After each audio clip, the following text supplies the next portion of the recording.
Good afternoon, everyone. I'd like to call the regular Comox Valley Regional District Board meeting of Tuesday, January 24th to order. And I'd like to acknowledge that we're on the unceded traditional territory of the Comox First Nation, the original keepers of this land, and we are grateful for their past and present stewardship. And has become the practice of this board is to educate ourselves and the public on the calls to action from the Truth and Reconciliation Commission of Canada. And today we have call to action number 17, language and culture. We call upon all levels of government to enable residential school survivors and their families to reclaim names changed by the residential school system by waiving administrative costs for a period of 5 years for the name change process and the revision of the official identity documents, such as birth certificates, passports, driver's license, healthcare cards, status cards, and social insurance numbers. Okay, and we won't be having an in-camera today, but we do have some adoption of minutes from January 10th for the regular board. Second. Arbor and Morin, thank you. All in favor? Thank you. And that brings us to business arising from minutes. And the first item is the Board Code of Conduct Policy Review and Update. Arbor and Cole Hamilton, thank you. And I'll pass it to staff. Thank you, Madam Chair. And Jake Martins, General Manager of Corporate Services, will provide a brief update on this, this policy, which has been presented to this board previously. Jake. Thank you, James, through the chair. Yes, just a quick update to advise the board that at your November meeting, you had gave tentative support and agreement in principle to adopt the amendment to the policy. That was subsequently referred to the CSWM board, where there was no formal comments received in that regard. The final version is before you, and just to note that we have added a new clause 35 to that based on your direction, in which a failure or refusal to comply with a board imposed sanction would be considered a contravention of the policy. And there was also one other question raised by the board during your initial consideration, that was in regards to firms that could serve as essentially the ethics commissioner. And certainly we reached out to a number of firms that have both experience and expertise in local government law and workplace contravention investigations. And so we don't feel there's any shortage of expertise available out there for us, should the board wish to appoint someone on an ongoing basis. With that, Madam Chair, the policy is provided for the board's consideration. Thank you so much. And yes, we've seen this a number of times, so I don't expect too many questions. But, oh, Director Grieve, go ahead. Thank you, Madam Chair, and thanks through to the CEO, to Jake. This is a better iteration, I think, than the first one we came up with. I think we made the point that there's still some subjective language in it. It depends on what somebody personally feels is an affront or a slight. I'm always very cognizant of freedom of speech. I think that it is under attack in the world today. And, that being said, we do have a criminal code that actually covers the more egregious ones, things like, actual racist, sexist comments, etc. But, I think it's important to draw the line between good debate. Differences of opinion are always welcome at this table. I think where it goes too far, and I haven't seen that. So, I think we've been a very congenial board, even the last board. So, yeah, my only feeling is we'll see how this works in practice. If anything, it should arise, then at least we've got a reference there. But as I say, I do think that in this day and age, it's pretty well impossible not to offend somebody inadvertently. Being an old entitled settler, the white guy that I am, that I grew up in a very different world. And if I say something inadvertently, I'm quite willing to take it back if it seems to cross the line. But I think we said that there was a difference between saying, Daniel Arbor, you're stupid, and Daniel Arbor, that's a stupid idea, which is totally understandable. Thanks, Director. And yeah, I think there's every effort will be made to handle things informally with just, you know, person to person chats or chair to person chats, and only bring in the third party when it's really necessary. So I don't see any further comments, so I will call receipt. All in favor? Any opposed? That's carried unanimously. And there is a CAO recommendation that the amendment to the CVRD Board Code of Conduct Policy P78 to include a complaints and enforcement process be approved. It was moved by Hillian, seconded by Arbor. Any further comments? Okay, it's a vote of the full board. All in favor? Any opposed? That's carried unanimously. Thank you. And so we're on to item number 2, the Spike Road Land Acquisition Rise and Report. Arbor and Grieve, thank you. And to staff. Thank you, Madam Chair. And for this item and number 3, the Maris Estates Ecological Gift Donation, both of these are rise and reports from decisions made previously at in-camera meetings. The conditions around the public release on both of those decisions have been met. And so as such, the agenda here today reflects the decisions for the purchase of the Spike Road property, and then also the purchase or the donation of the Maris property. So if there's any questions, we can certainly field those questions. Any questions? Director Arbor, go ahead. Yeah, thanks. I think it's worth noting they're both fairly significant, especially for Area C and Area B. Spike Road will help complete the One Spot Trail, really a long-time project to provide connectivity all the way from here to Black Creek eventually.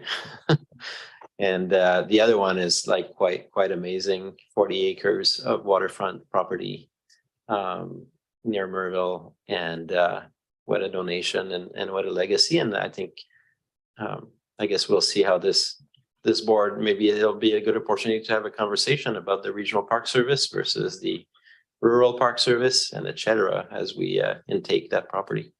Thank you. Thank you. And I don't see any further lights, and we're on receipt. All in favor? Any opposed? That's carried unanimously. There is no recommendation. So we're on to item 3, the Maris Estates Ecological Gift Donation. Arbor and Grant, thank you. And over to staff. Further, if there's any other questions, certainly happy to answer those questions. Okay, so this is just reporting on what we had discussed in camera around this gifted land. And I don't see any further lights for discussion. So it's just for receipt. All in favor? Any opposed? That's carried unanimously. And that moves us to delegations. And we have 2 today. First, we have the Young Agrarians and Sarah Dent, who is the Executive Director. Moved by McCullum, seconded by Arbor, and we'll welcome Sarah and let you know you have 10 minutes to present, and then questions, if you wish, from the board after that.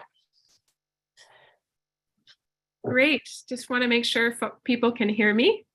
Yes, we can hear you. Okay. Thank you so much for having us here today. We really appreciate your time. I'm going to share my screen now.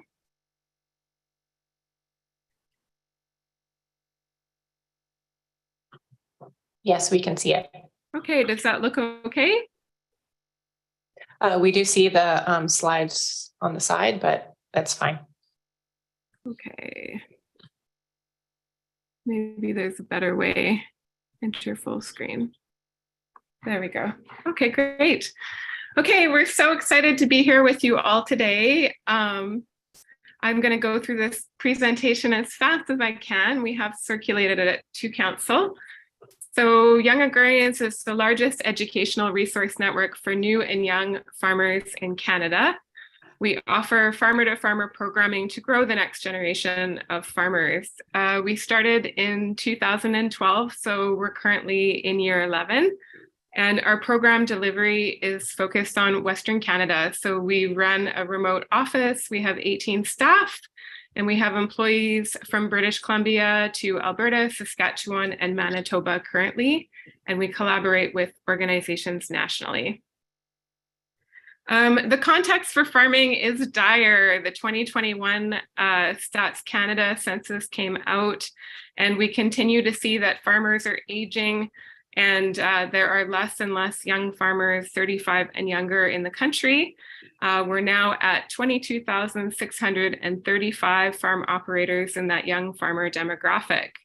The farming population overall has gone from about 1.7% of the Canadian population down to 1.3%. And we're seeing in British Columbia, for example, that over the last decade of statistics that we've gone from around 19,000 farms down to 15,000.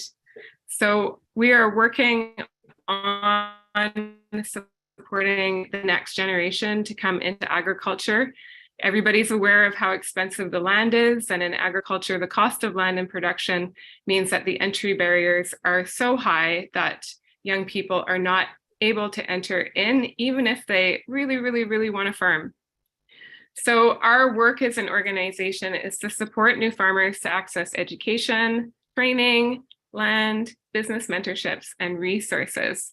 And this is our Grow a Farmer strategy. These are the 5 buckets of programs that we're currently running. We're also doing a bunch of work around reconciliation in BC as well, reconciliation training. And so these are the foundations of all of our program work. And currently we're scaling up our programs across the Prairies provinces. We've just received Prairies CAN, or Western Economic Diversification Canada funding.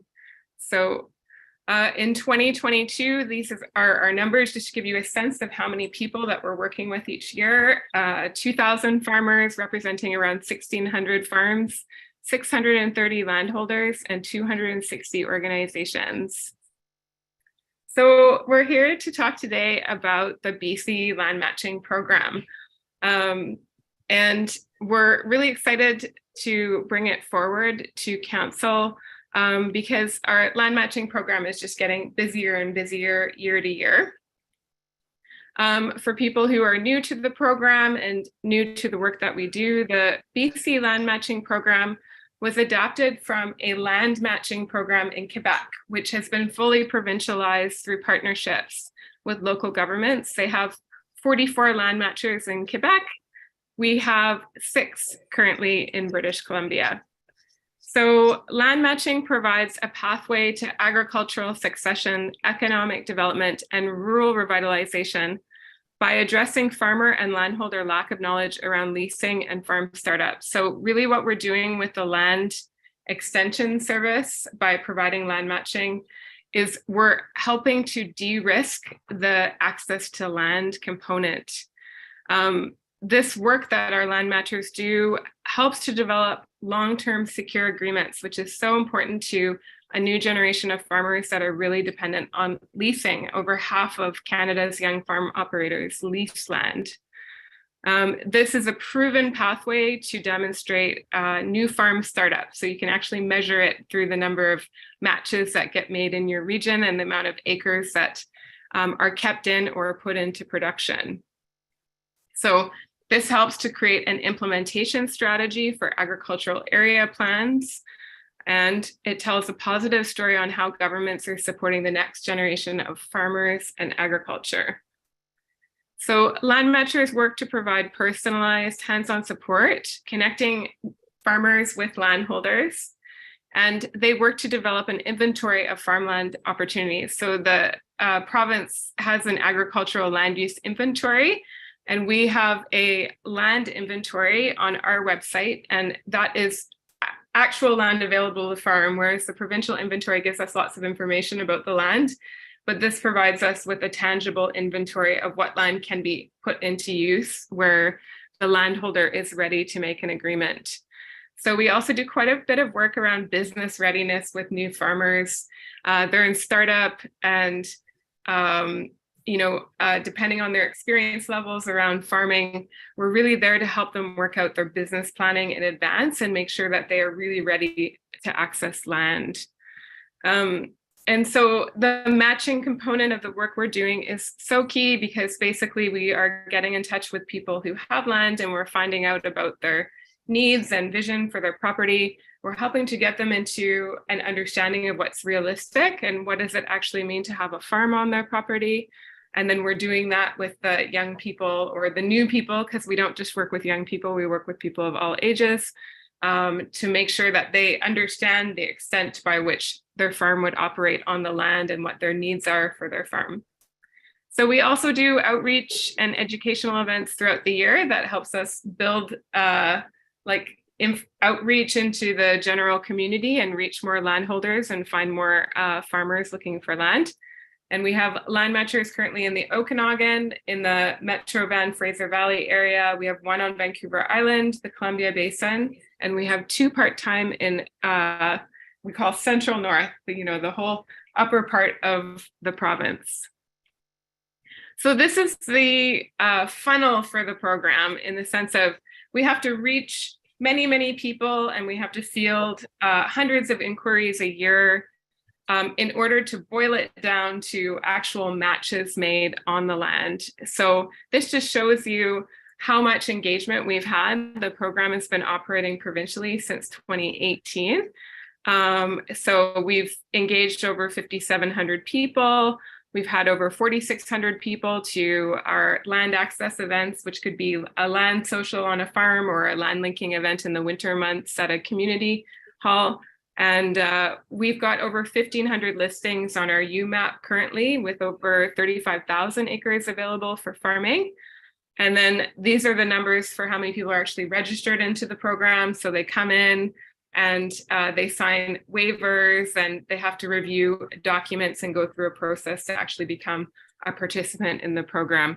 So to date, we've made 243 land matches on 9,693 acres. So on Vancouver Island, so the Vancouver Island ratio of the total provincial matches, we've done 71 land matches completed on 198 acres.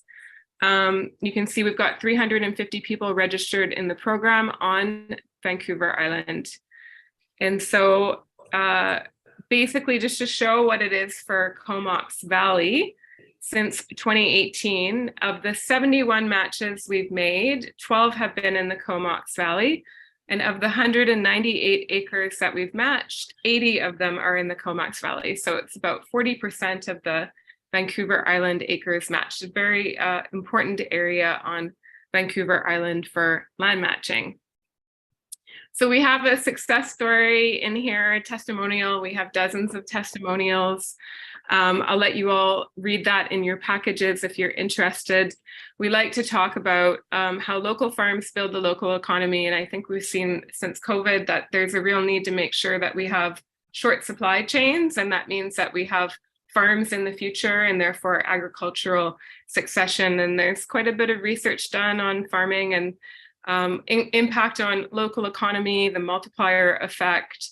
And so, farms are really an important part of our local economies and our local communities, and, the fabric of the places that we live in. So just some more information here if people want to look at this later. This is our most recent land forum that we did in 2022 in November. We had over 500 people come to our land forum where we provide workshops on anything from legal things to consider when leasing to successful matches that have been made through the program. So these are just some photos from Comox Valley farms. And what's next for the region? So Vancouver Island is our busiest land matching region in BC. I think some people might know that the Ministry of Agriculture now has 3 agrologists working on Vancouver Island. We have one land matcher fielding around 450 inquiries per year. It's a huge volume of outreach, and talking to people throughout the year to bring them into the program framework. And so we have limited capacity to actually serve the Comox Valley. And we're also seeing that landholders increasingly need more complex support to transition existing farms. So we do a lot of leases and licenses, but we also are helping people with longer term succession matches for their properties. So in the long term, it would be really wonderful if Comox Valley would consider potentially contributing some funding for a dedicated North Island land matcher. So we do have a government service agreement with the province of British Columbia through the Ministry of Agriculture. And we're doing some work on the next federal sustainable Canadian agricultural partnership, and looking forward to longer term renewal for our provincial government service agreement. And it provides an opportunity for local governments to help match up funding that the province is providing for the land matching service. So basically a land matcher and all the expenses included, lawyers and mileage and these different expenses, we're looking at around 80,000 per land matcher. And so we've had different local governments pitch in different amounts of money, just depending on the capacity of that area. So these are the funders that we have currently. The program is at about $550,000 a year, and a total team of 6 for the BC Land Matching Program, with the hope that the program will actually increase in staffing moving into the following year, as our land matchers are pretty tired and busy and moving as fast as they can to do all of the matching work. We consider it a huge success that we're in a position currently where we need to continue to staff up to operate the program. And it's been amazing that we've been able to get it off the ground in BC. And I think the last thing I should just indicate before questions is that the province of British Columbia has a new entrant strategy that identifies access to land, capital, and knowledge as the top barriers. And we are the access to land. The BC Land Matching Program is the province strategy for addressing the challenges that new generation are facing around land access. So yeah, I think that's all that I need to say at this stage.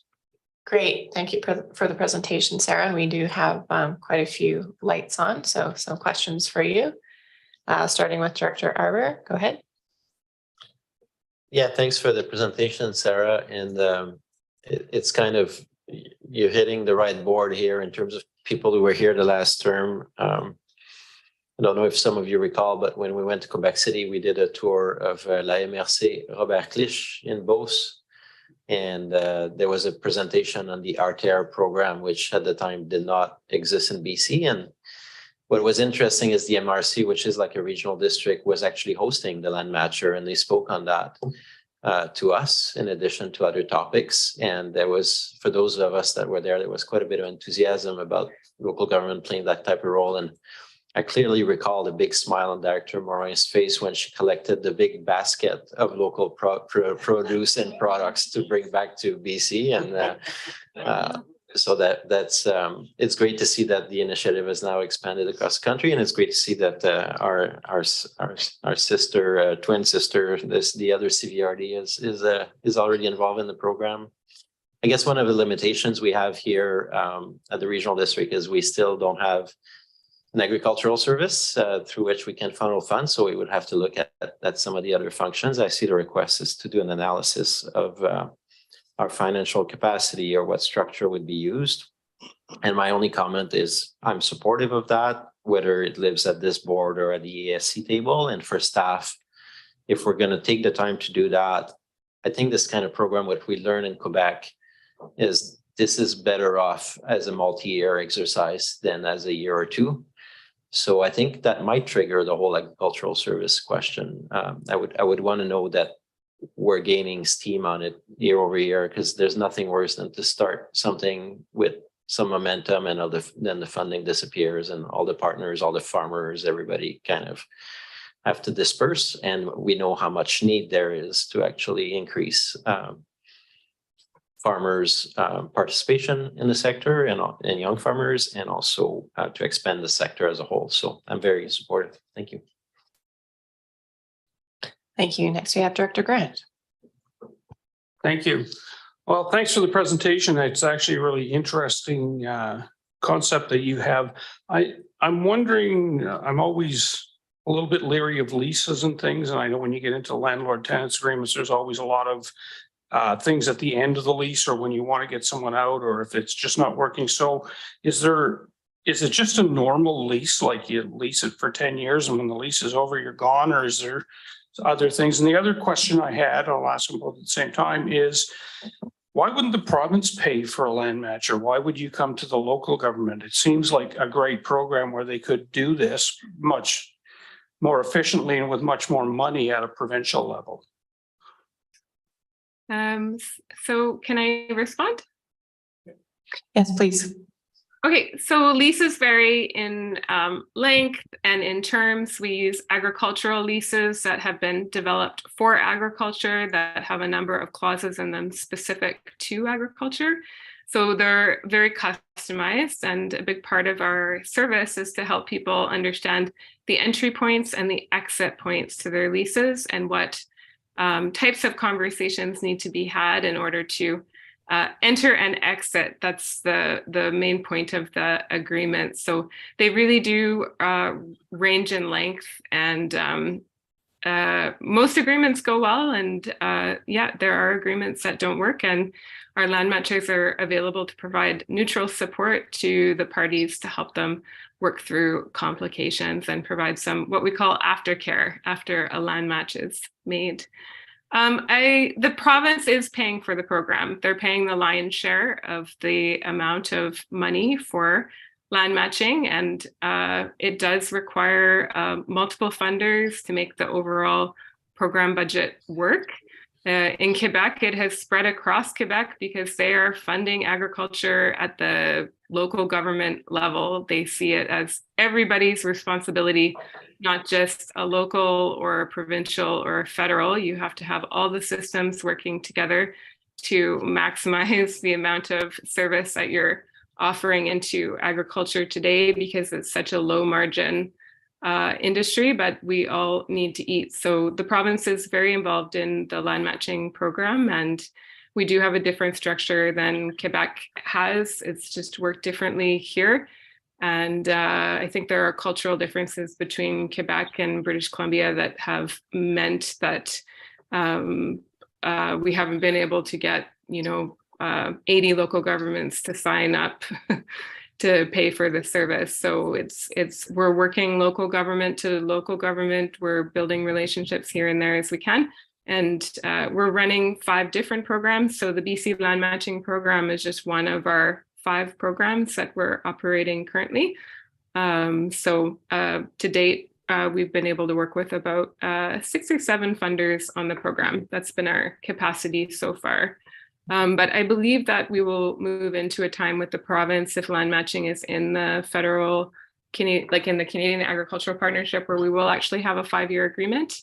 And that will help us when we're coming to local governments in areas where land matching is really, it needs to be happening, that we've got demonstrated inventory and demand in the area, that we can match up some capital and help create some implementation on agricultural strategies. Great. Thank you for that. And we have Director Grieve next. Thank you very much, and a wonderful presentation.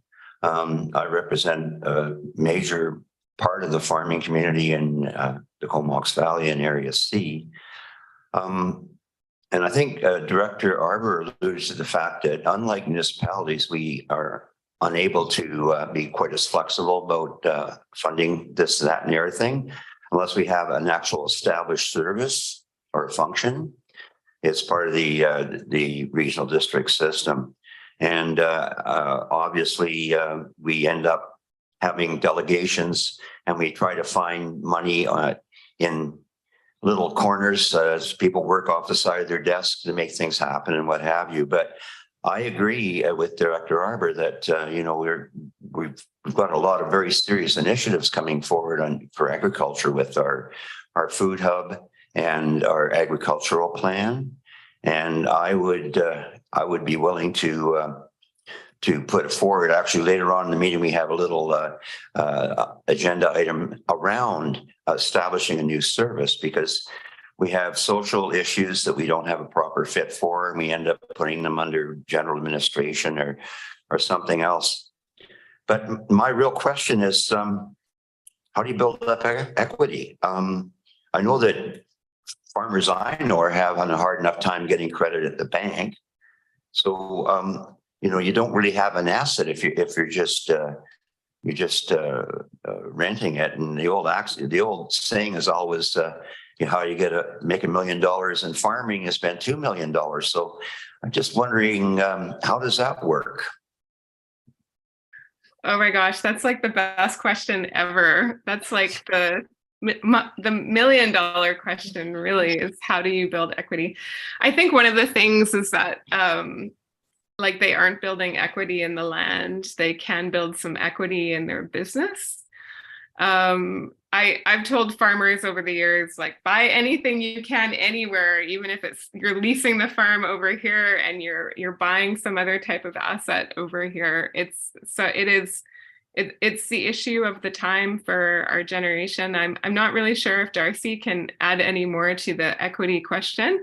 We do have some people that are able to buy properties in our network. Do you have any more ideas to the $1 million question? What I might add there, I'm Darcy Smith, the BC Land Matching Program Manager. What I might add there is, for many of those who are looking at leasing land in order to start or grow their farm businesses, buying land isn't an option whether they start a farm or not. Like it's not even a part of the equation.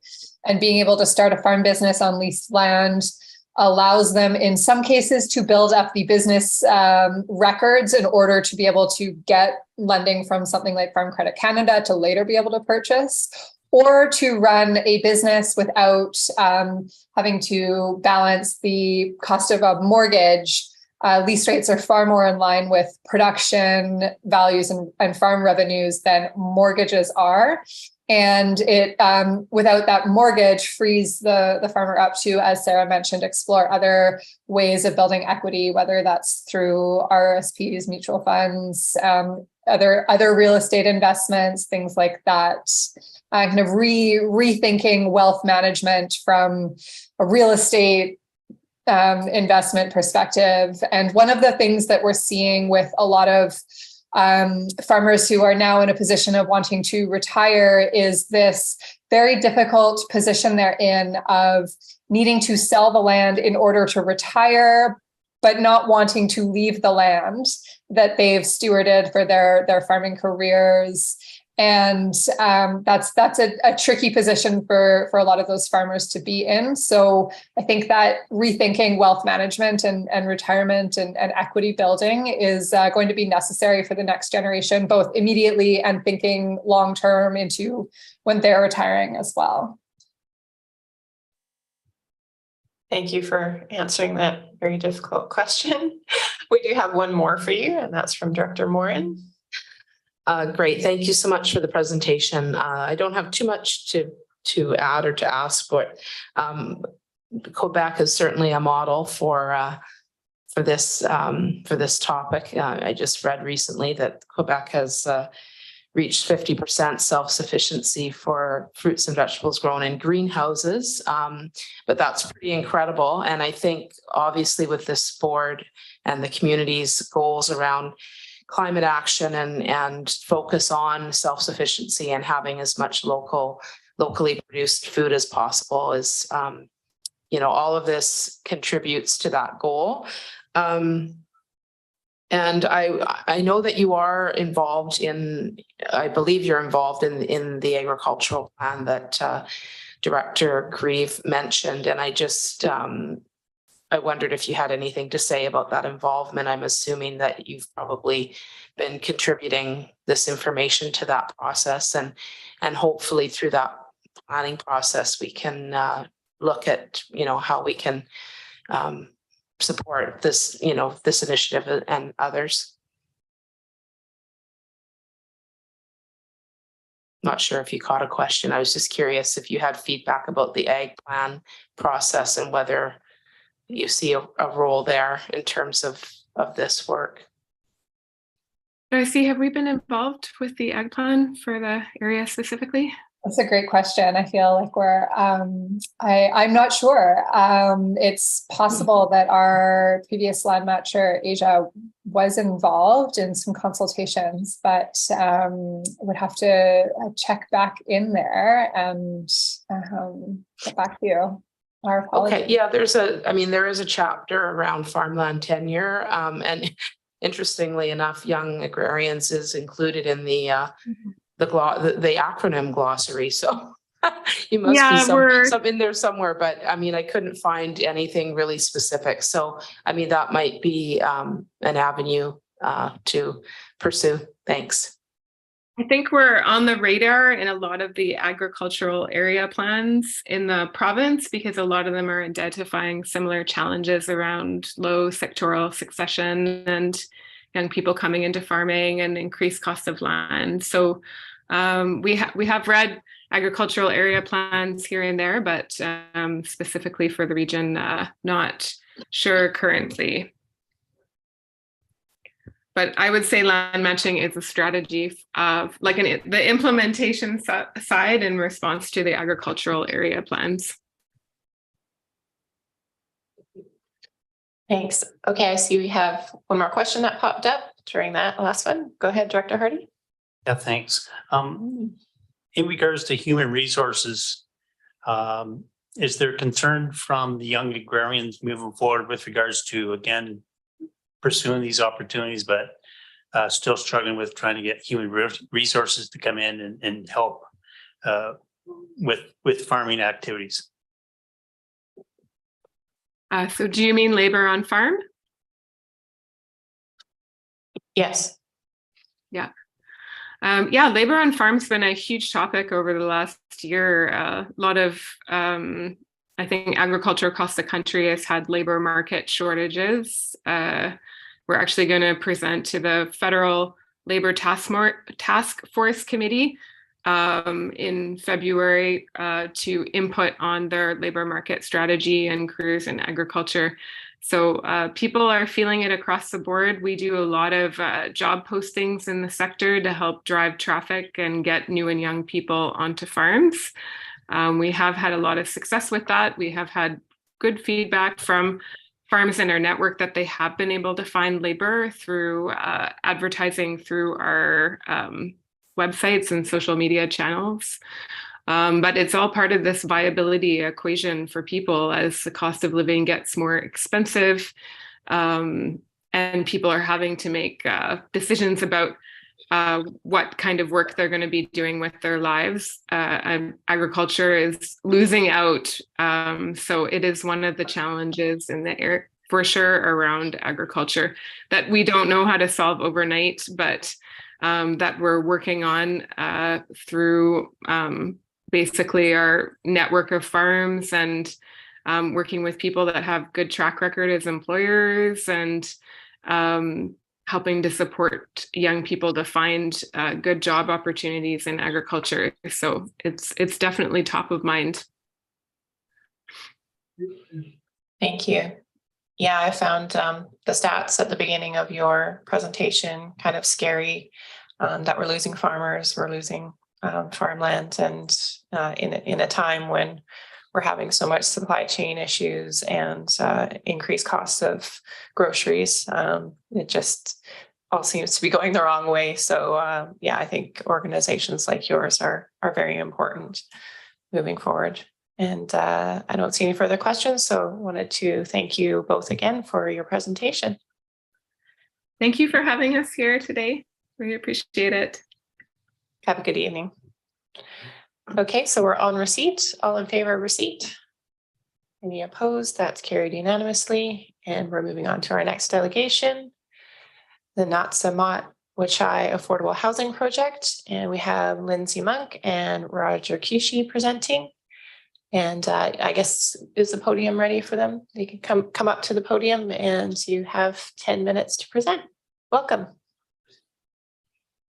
Oh, Armor, move receipt. Is there a second? McCollum, thank you. Okay, go ahead.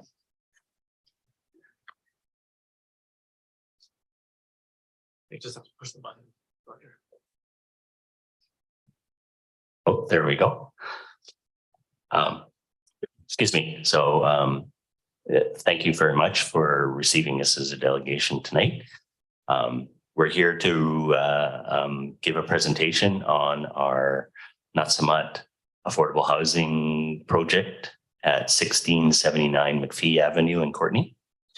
Some of the directors have already heard this presentation because we made the similar presentation to the City of Courtenay Council in December.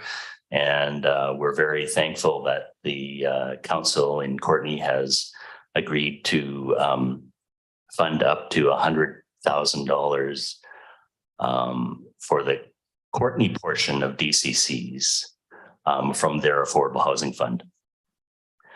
So just so I just want to let the board know, Natsamat is a translation from that means together as one. And I'll go, here we go, to the next slide. So I'm not going to go through all the text on there, but the Wache Friendship Center has been serving the urban Indigenous community here in the Comox Valley since 1995 with a variety of community, mainly social service programs through the Friendship Center. And one of our latest or newest programs is an Aboriginal Head Start daycare that hosts 30 children. So our project vision is, it's pretty straightforward for an affordable housing project, but our target demographic is going to be low-income Indigenous elders and individuals. The project vision is also to provide housing options close to the community's existing services, including the Wache Friendship Center, to increase the stock of safe, affordable, and accessible housing in the Comox Valley, and to improve the quality of life of Indigenous people, particularly those living in the urban environment. And so I'm going to introduce Lindsay Monk, the manager of development for Macola Development Services, who will be doing the next part of our presentation. Awesome. Thanks, Roger. And good evening, everybody. Thanks for having us here. So as Roger mentioned, the project's located at 1679 McPhee Avenue. So it's right next door to the Friendship Center, right at the corner of 17th and McPhee. The space is currently being used as a parking lot for the Friendship Center, but it is actually its own separate legal title and lot. So we're proposing to develop right on that corner. Here's just a quick view of our site plan. So as you can see, we've got access through the existing Wache Friendship Center. So we'll share that access with the Friendship Center and then provide some tuck under parking and a few parking spaces specifically for the housing. So it's 40 units of affordable housing. 8 units are studios and 32 are 1-bedroom units. We do have 9 accessible 1-bedrooms and then 23 adaptable 1-bedrooms. We are targeting step code level 4 of the BC step code, so very high, close to passive house. And we're also showing a 25% reduction, well, over a 25% reduction in greenhouse gas emissions and energy consumption over the 2017 building code standards. In terms of the affordability, we are pursuing funding through BC Housing's Community Housing Fund, which has a tiered rental rate structure. So we have 20% of the units at the shelter component of income assistance, 50% of the units at a rent that is geared to income, so no more than 30% of income on shelter, and then 30% of the units, which will be just below market. So yeah, our requests are here today to talk about development cost charges that are charged by the regional district. As Roger mentioned, City of Courtenay has their own DCCs that they have generously offered to cover for us. So we're here to talk to the board about development cost charges for the regional district, which are just over $330,000. Also just like to note that I've been working really closely with the City of Courtenay staff on this, and they've been lovely to work with. So thanks to staff for that. And I'll pass it back over to Roger. And I just want to take a couple of minutes to comment on the next item on the agenda, which is the staff report, which refers to development cost charges for our project. So this staff report only came out at noon yesterday, so we haven't had a lot of time to really look at it, but just taking a quick look at it, we just have a couple of comments about it. First of all, about the previous funding that our project has received from the HSS funds. We would not be at the stage that we are right now in the development if we had not received those HSS funds, because it's helped us get to the stage where we are at the City of Courtenay now, where we are at the building permit, or we're almost at completion of the building permit phase. And it has enabled us to move through the funding processes through BC Housing, FCM, and CMHC to get to where we are close to, we haven't got the actual written agreements yet, but we have had very positive discussions with all of those funding organizations to fund our project.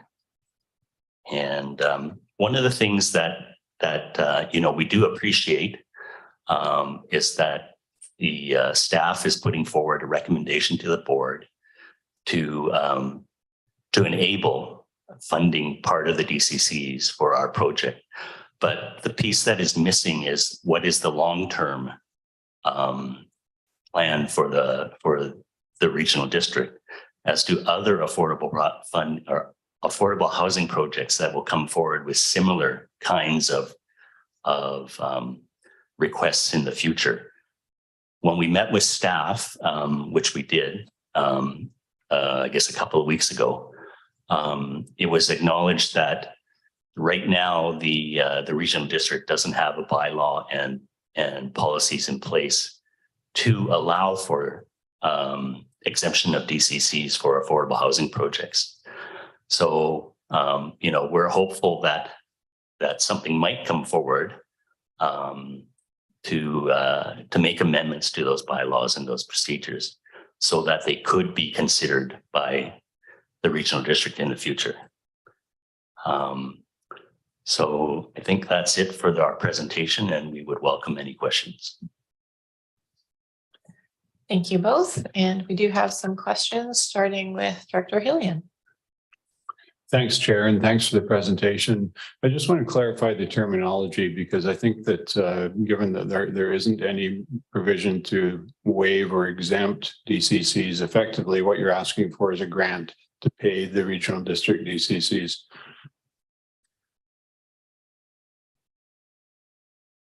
Well, I guess realistically, we're just looking at some way to relieve some of those costs. Sure. And so the recommendation is actually from RD staff to do that, to I guess to look at the HSS taxation level and to be able to use those funds from HSS to help support the No, I understand that. I'm just saying in terms of terminology, it's my understanding that we don't have the ability to exempt DCCs. They have to be paid. So similar to what Courtney is doing, you're asking for a grant to cover the cost of those DCCs. So my specific question is, I think it would be helpful to explain how the project is actually being funded with grants from BC Housing and elsewhere, and why those grants don't in fact cover these costs. Well, in a way, the funds do cover those those costs, but in the end, those costs are carried over to the Friendship Center as a takeout mortgage.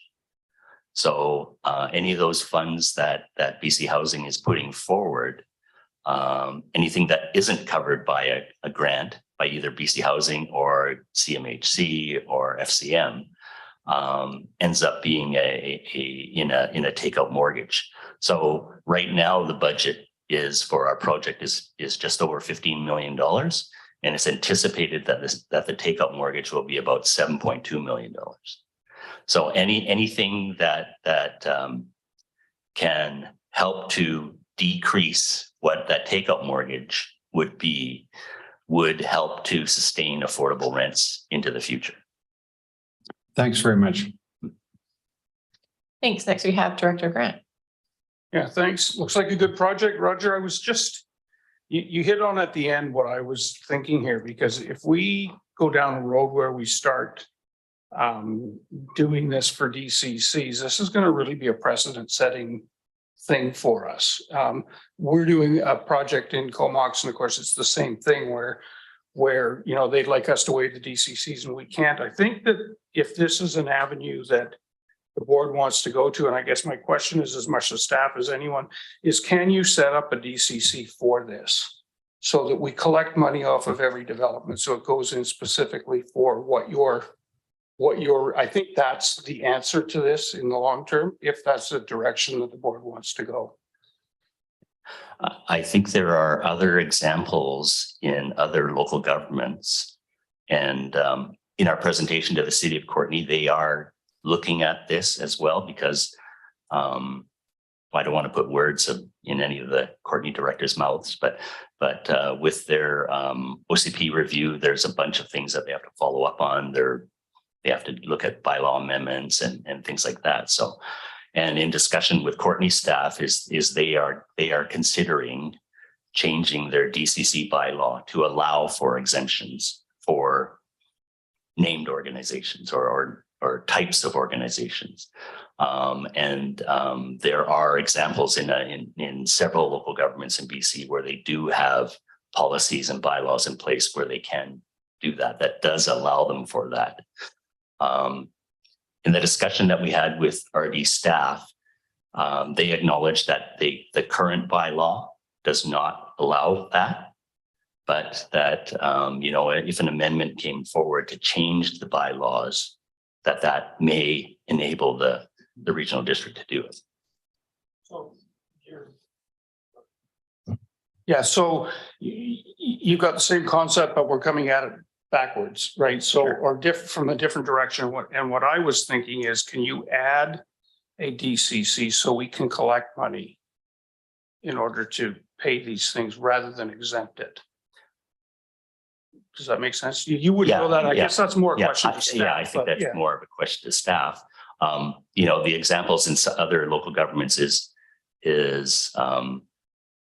I guess it's not a DCC, but they have developer contributions to an affordable housing fund. So.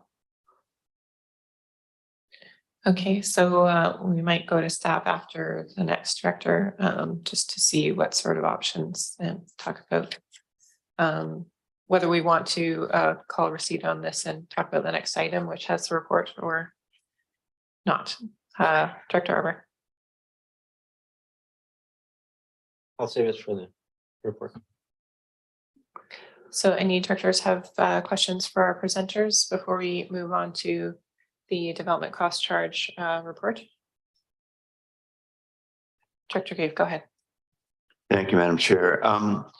Yeah, so my question mostly to staff is if we take money away from the Coalition to End Homelessness, what programs, other programs are going to suffer as a result? Because we have a maximum requisition there, and we're told that we can bring it up to the maximum requisition. But is there been any discussion on other projects that may have to suffer? Thanks for the question. The staff report does talk about some of those options and considerations, and if it's okay with the board, perhaps that could be introduced and presented, and then that question answered through the staff report.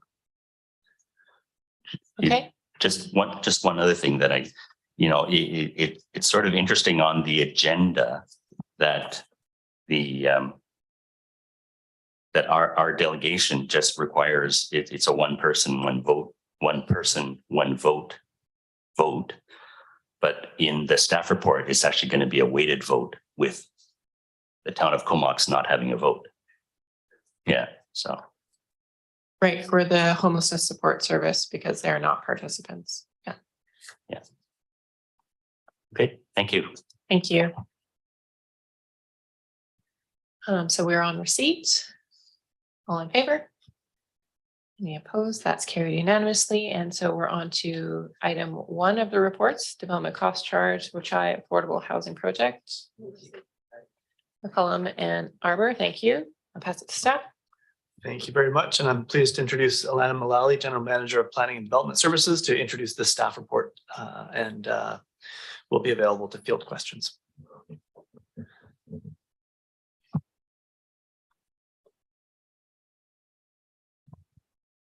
Thanks very much, James. Through Madam Chair to the directors. So the staff report that's in front of you endeavors to outline some of our challenges. So I'll just flip to a couple of the questions. One, the question about can you levy a DCC for affordable housing? No.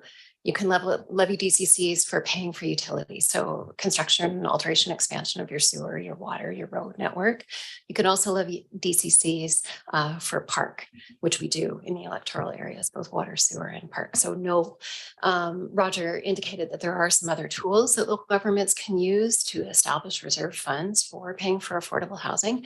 And so the City of Courtenay's ability to provide coverage for these fees, and Director Helene, you're absolutely right, the city was not waiving the requirement, rather the city agreed to pay the fees. And so that was done using affordable housing reserve dollars, which my guess is that they've largely been accumulated through community amenity contributions that were received voluntarily by the city at the time of rezoning application. So that's a reserve that the city's been building as development approvals have gone through. So in our world here, regional district, a little bit different, as you know, we do not have a regional housing reserve. We don't have an electoral area housing reserve for affordable housing. We have 2 related services, one being the 450, which is the emergency land and supportive housing land acquisition service. And then we've got 451, which this is the homelessness and support service.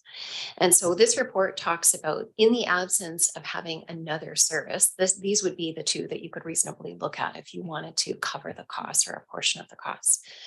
That language question, waiver exemption, the Local Government Act says you can build exemptions into your development cost charge bylaws. You can absolutely do that. So in the case here, we're looking at our 2 bylaws for water and sewer development cost charges. Provision is built into those bylaws for small units. Those are micro units. We haven't really seen this come on stream here, but 29 square meters or less. There's an exemption built in for those. And then we have exemptions built in the rural area portion for secondary suites.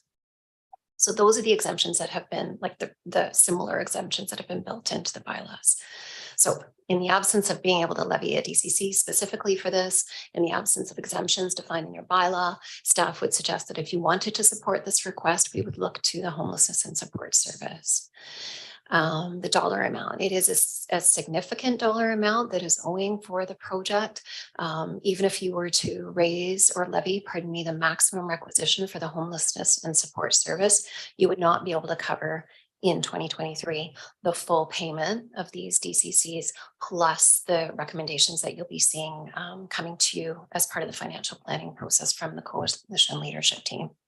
So staff is suggesting, look, you could consider those recommendations coming to you on February 14th through financial planning for the homelessness and support service, and use whatever remaining dollars might be there, depending on the requisition level that you set, to support this request. At this point, staff estimates that the maximum requisition for 2023 would be in the order of $350,000. We'll firm that up with you on the 14th. So you would have some ability to pay a portion and honor the leadership team's recommendation for 2023. Thank you. Great, thank you, Alana. Do you have a number of questions, starting with Director McCollum? I can go, but Director Arbor held off on his question. Okay. Yeah, thanks for the explanation around the DCCs. I was curious about what the current exemptions were, so that background was helpful.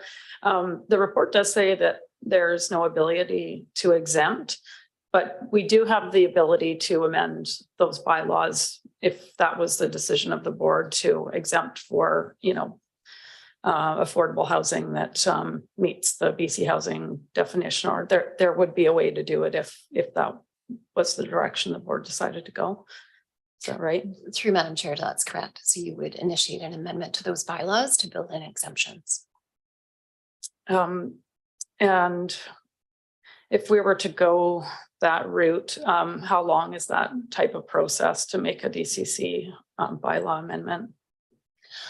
Through Madam Chair, I think this might relate to the conversation that you talked a bit about it on the January 10th at your strategic planning light, where we've committed to you to come back, respond to your questions around social development and housing. There are a couple of projects that we have in the hopper, including the service review for Function 450, being the Emergency and Supportive Housing Land Acquisition Fund.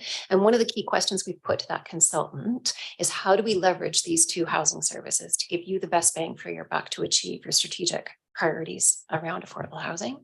So I would suggest, if you don't mind, that I hold off on a comment to that question until we can have, we could put together a package of options for you.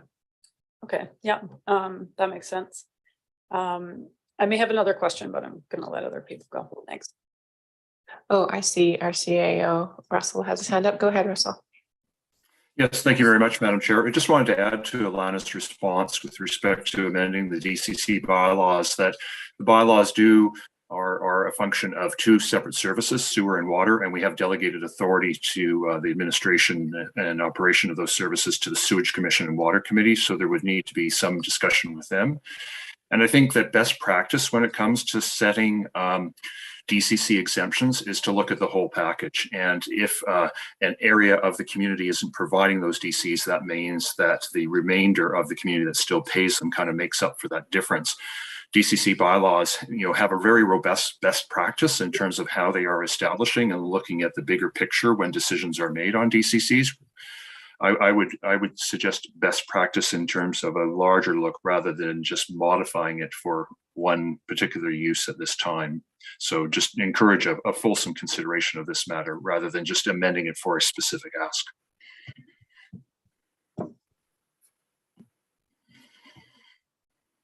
Just a follow up from McCollum. Go ahead.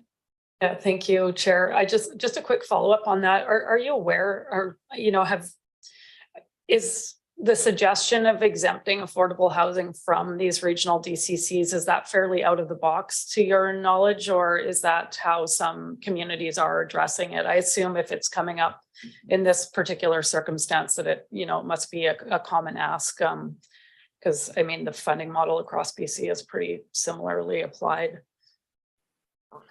Absolutely, it's a reasonable ask, and we just haven't, the regional district being its board, committees and staff, haven't put our minds to it other than what the exemptions are that exist within those bylaws at this time. We certainly are committed to reviewing this in consideration of the work that Alana said that is coming forward this year at the possibility of your direction, given your strategic priorities. Okay, thanks for that. Next we have Director Arbor.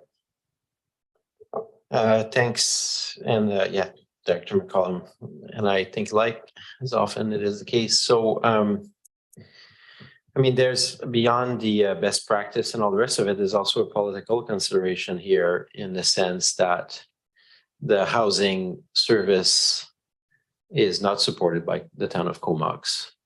And in this case, if we went the DCC route, Comox would be a big lion's share in terms of the contribution to it. So there's definitely an angle there to think about, because on the one hand, we have a very small service that we hear in the staff report. We're going to get a report next month that's heavily in demand. And I think we are abutting a decision around the requisition level for that service. I imagine we don't have the report yet, but we know there's always greater demand, it seems, than the funds we have. And then there's so many layers to that. I mean, I thought that the question Dr. Elian asked that Mr. Kishi answered around, you know, the fact that the mortgage that are presented, the takeout mortgages might end up a little too heavy for small nonprofits. And so the provincial and federal basket of goods, I mean, I've got the same thing on Hornby Island, right? We're getting a major grant and all that, but it's still going to be a fair chunk of change on the small organization to carry the mortgage. And with interest rates going up, it's a favor if you can do it. At the same time, I'm looking at it and I had to work hard, or I'm still working hard for Hornby and Denman to try to free up 100 grand of local government money. And one is for 26 units on Hornby. And now we're talking about the equivalent of 500 grand to 26 units. That's a lot of local. I understand the scale is quite a bit different, but it's still 40 units. So you know how my brain works, you know, 26 units, 100 grand, 40 units, 500 grand. And this is in a serviced area as well. So, so there's a lot going through my mind, but I think it may be good not to make a decision and see what comes back in the report next month in a way around this. But I would actually sponsor, I sit on the water committee, and I would bring forward a resolution to test it around waiving DCCs. I have half a seat, I think, in the sewage commission. It's still quite unclear what my seat is and what it isn't, but I don't think I'd sponsor it there as my first act. But it'd be interesting to have those discussions at water and sewage, to be honest, to see if there's at least appetite at those commissions to participate in the solution, because the scale of those services is so much bigger than the scale of the homelessness service, right? So I think their ability to absorb something like that is much better than a service where we're all kind of, you know, I think town of Comox is contributing 30,000, as I recall, into the homelessness service. So it's a small service. So an ask of 330 is big. There's no doubt about it. Thank you. Next, we have Director Moran.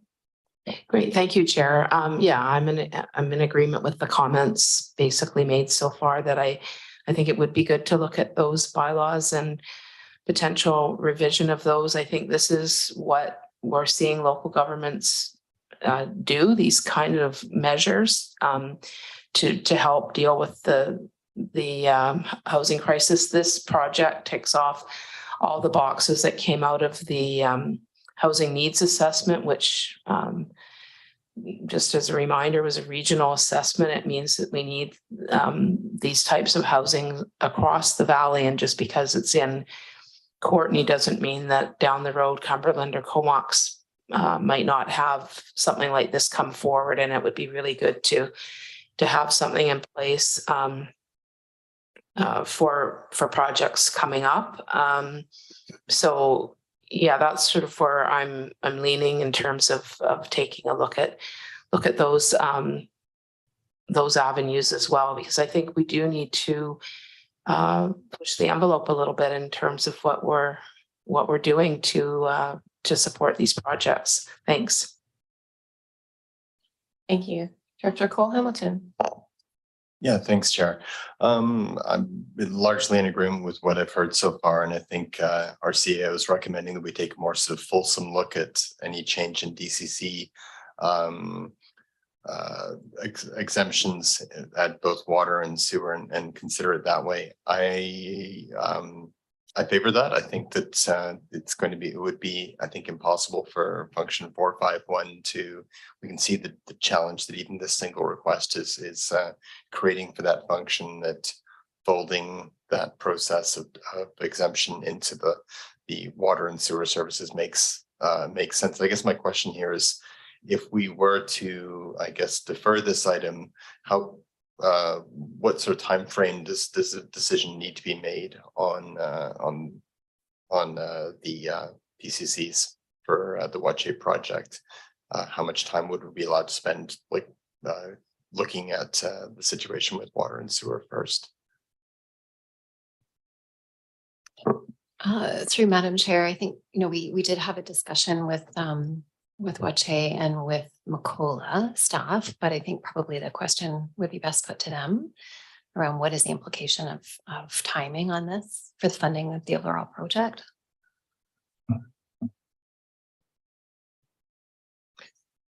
No, just press that. Yeah. There you go. Yeah, no, thank you, Lena. So obviously our building permit won't be released until the DCCs are paid in full.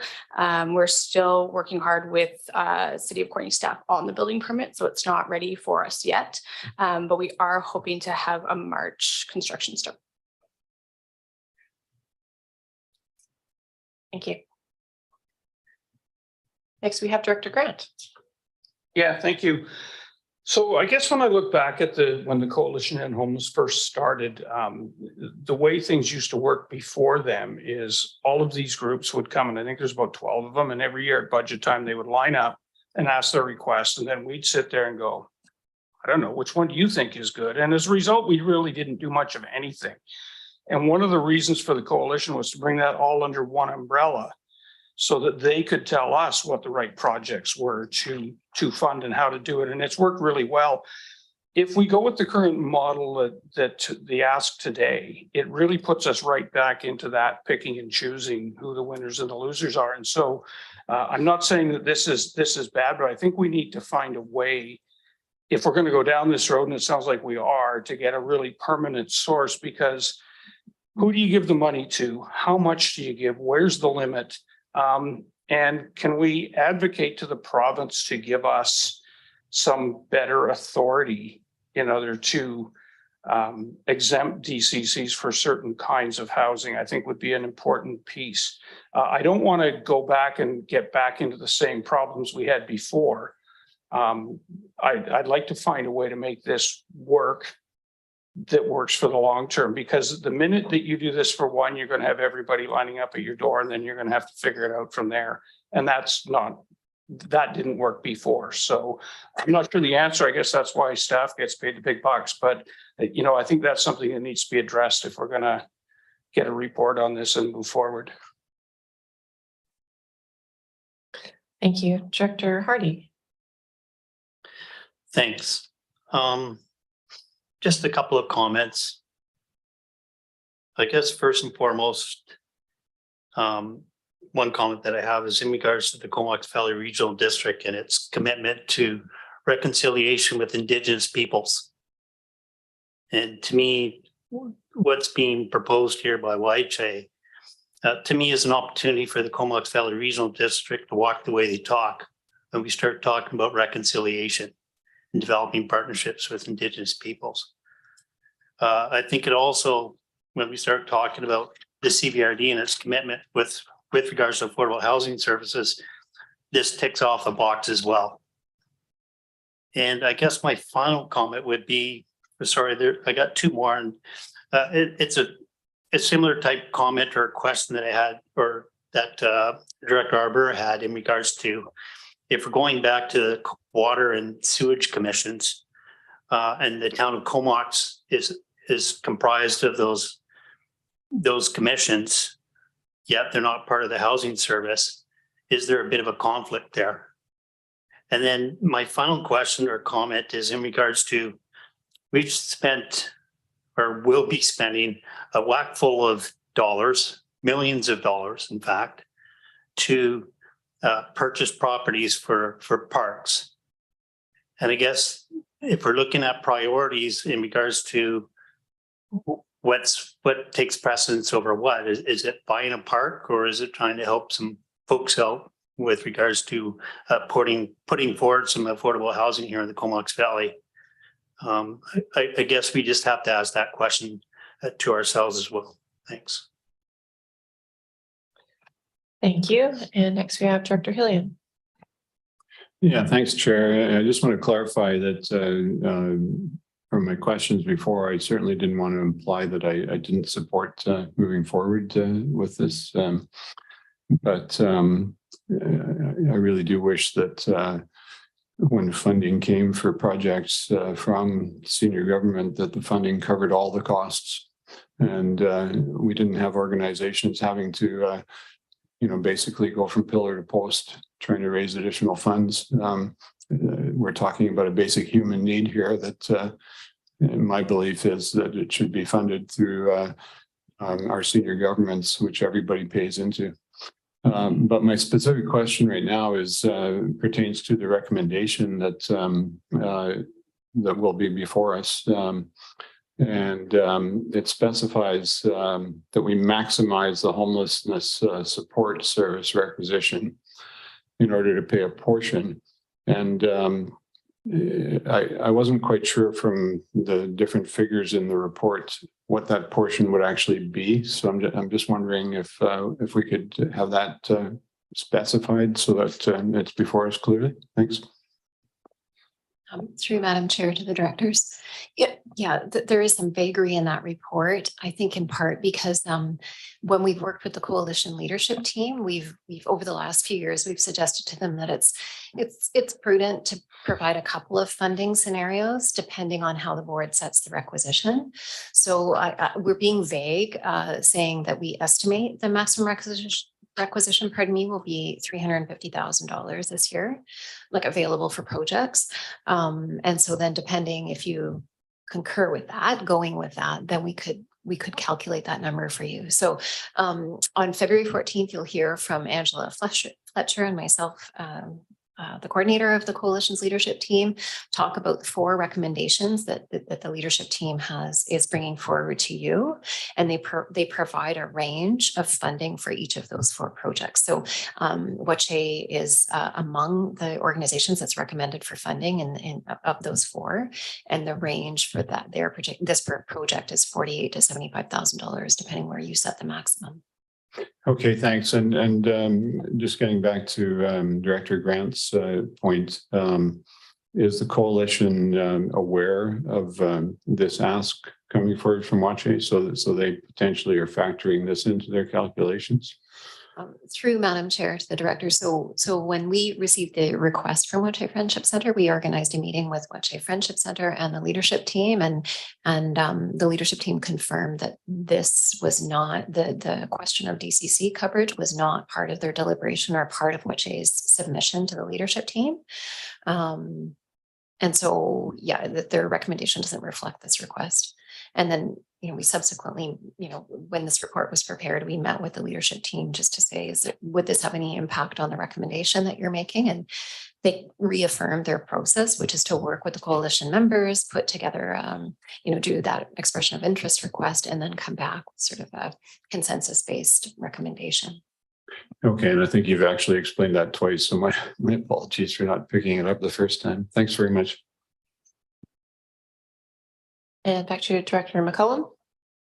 Thanks. Yeah, just a couple of quick comments as we kind of wrap up the discussion. I do have a bit of a concern with just what it would look like if we are going to go the route of funding DCCs with the HSS service rather than kind of looking at where the money is to go. Some like quick math here, it's about $8,000 a unit for the water and sewer DCCs. And if we go the route of trying to address this gap for nonprofits that want to develop affordable housing by using our homelessness service, it's going to eat up a lot of that funding, and that's really going to limit what we can support going forward. And that service was really initiated to help fund things get off the ground, not help them when they're already at the point of being ready to go. So to me, if we address it from the DCC side, we don't need to evaluate this each and every time. We just have a policy in place that says, yep, it meets this criteria, and it doesn't need to be kicked around at the board. If other nonprofits are successful in getting to the point that WACHE is at right now. So and then also just looping back that, there is some urgency. It sounds like we wouldn't want the process to be held up. There's people waiting on housing. So the sooner that we can make a decision on this, I would say the better. March is a pretty tight timeline in terms of when they're going to need to provide a payment. So yeah, just wanted to make those comments. Thanks. Okay. I don't see any further lights, so we're on receipt. And it's a vote of full board. All in favor? Any opposed? That's carried unanimously. And okay, is there a second? Second for the recommendation to maximize the 2023 homelessness support service requisition in order to pay the CVRD's water and wastewater development cost charge owing for Richi's affordable housing project. So it's moved by Hillian. Is there a second?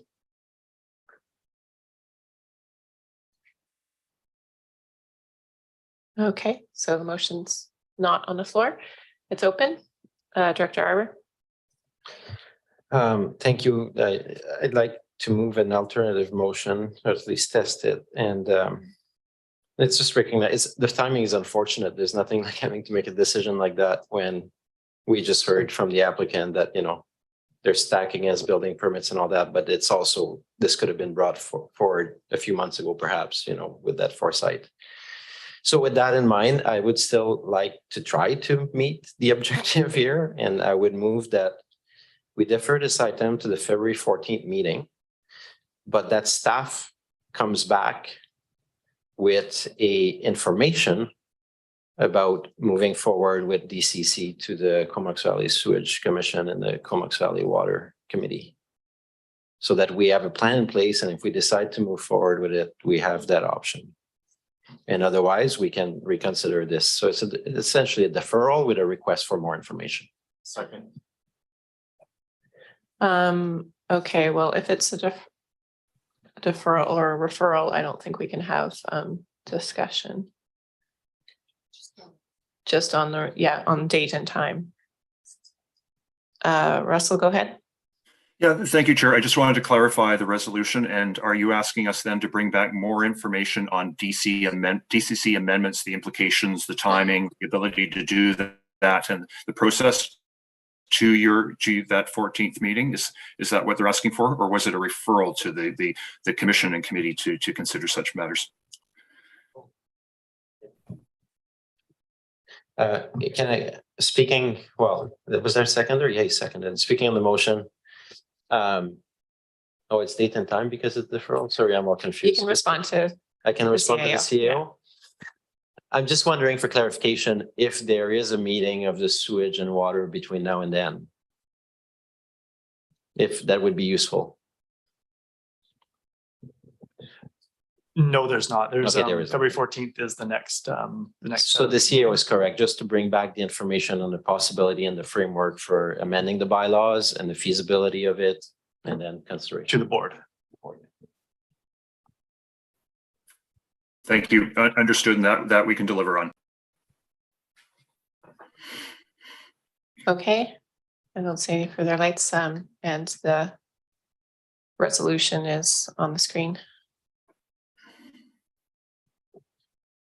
So, I guess, is it a vote that includes Comox then, since it's a defer? Yeah, I believe so. It's a vote of the full board.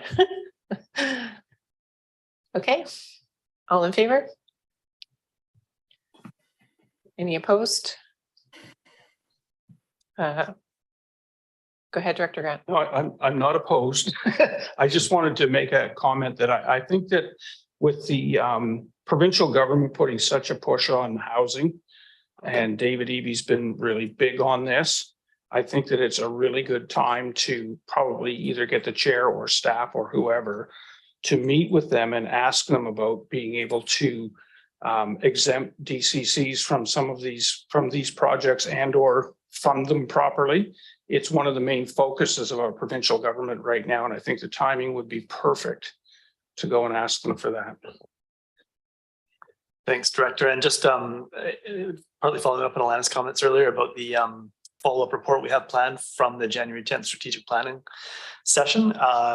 One of the actions from that is a ministry housing meeting request, which will touch on Premier EB's plans and any new legislation and how the regional district can position itself to be responsive to that legislation. This discussion will help inform that meeting as well. So when we report back on the strategic planning update, we'll be able to include that material. Great, thank you. So that motion was carried. Director Hardy, go ahead.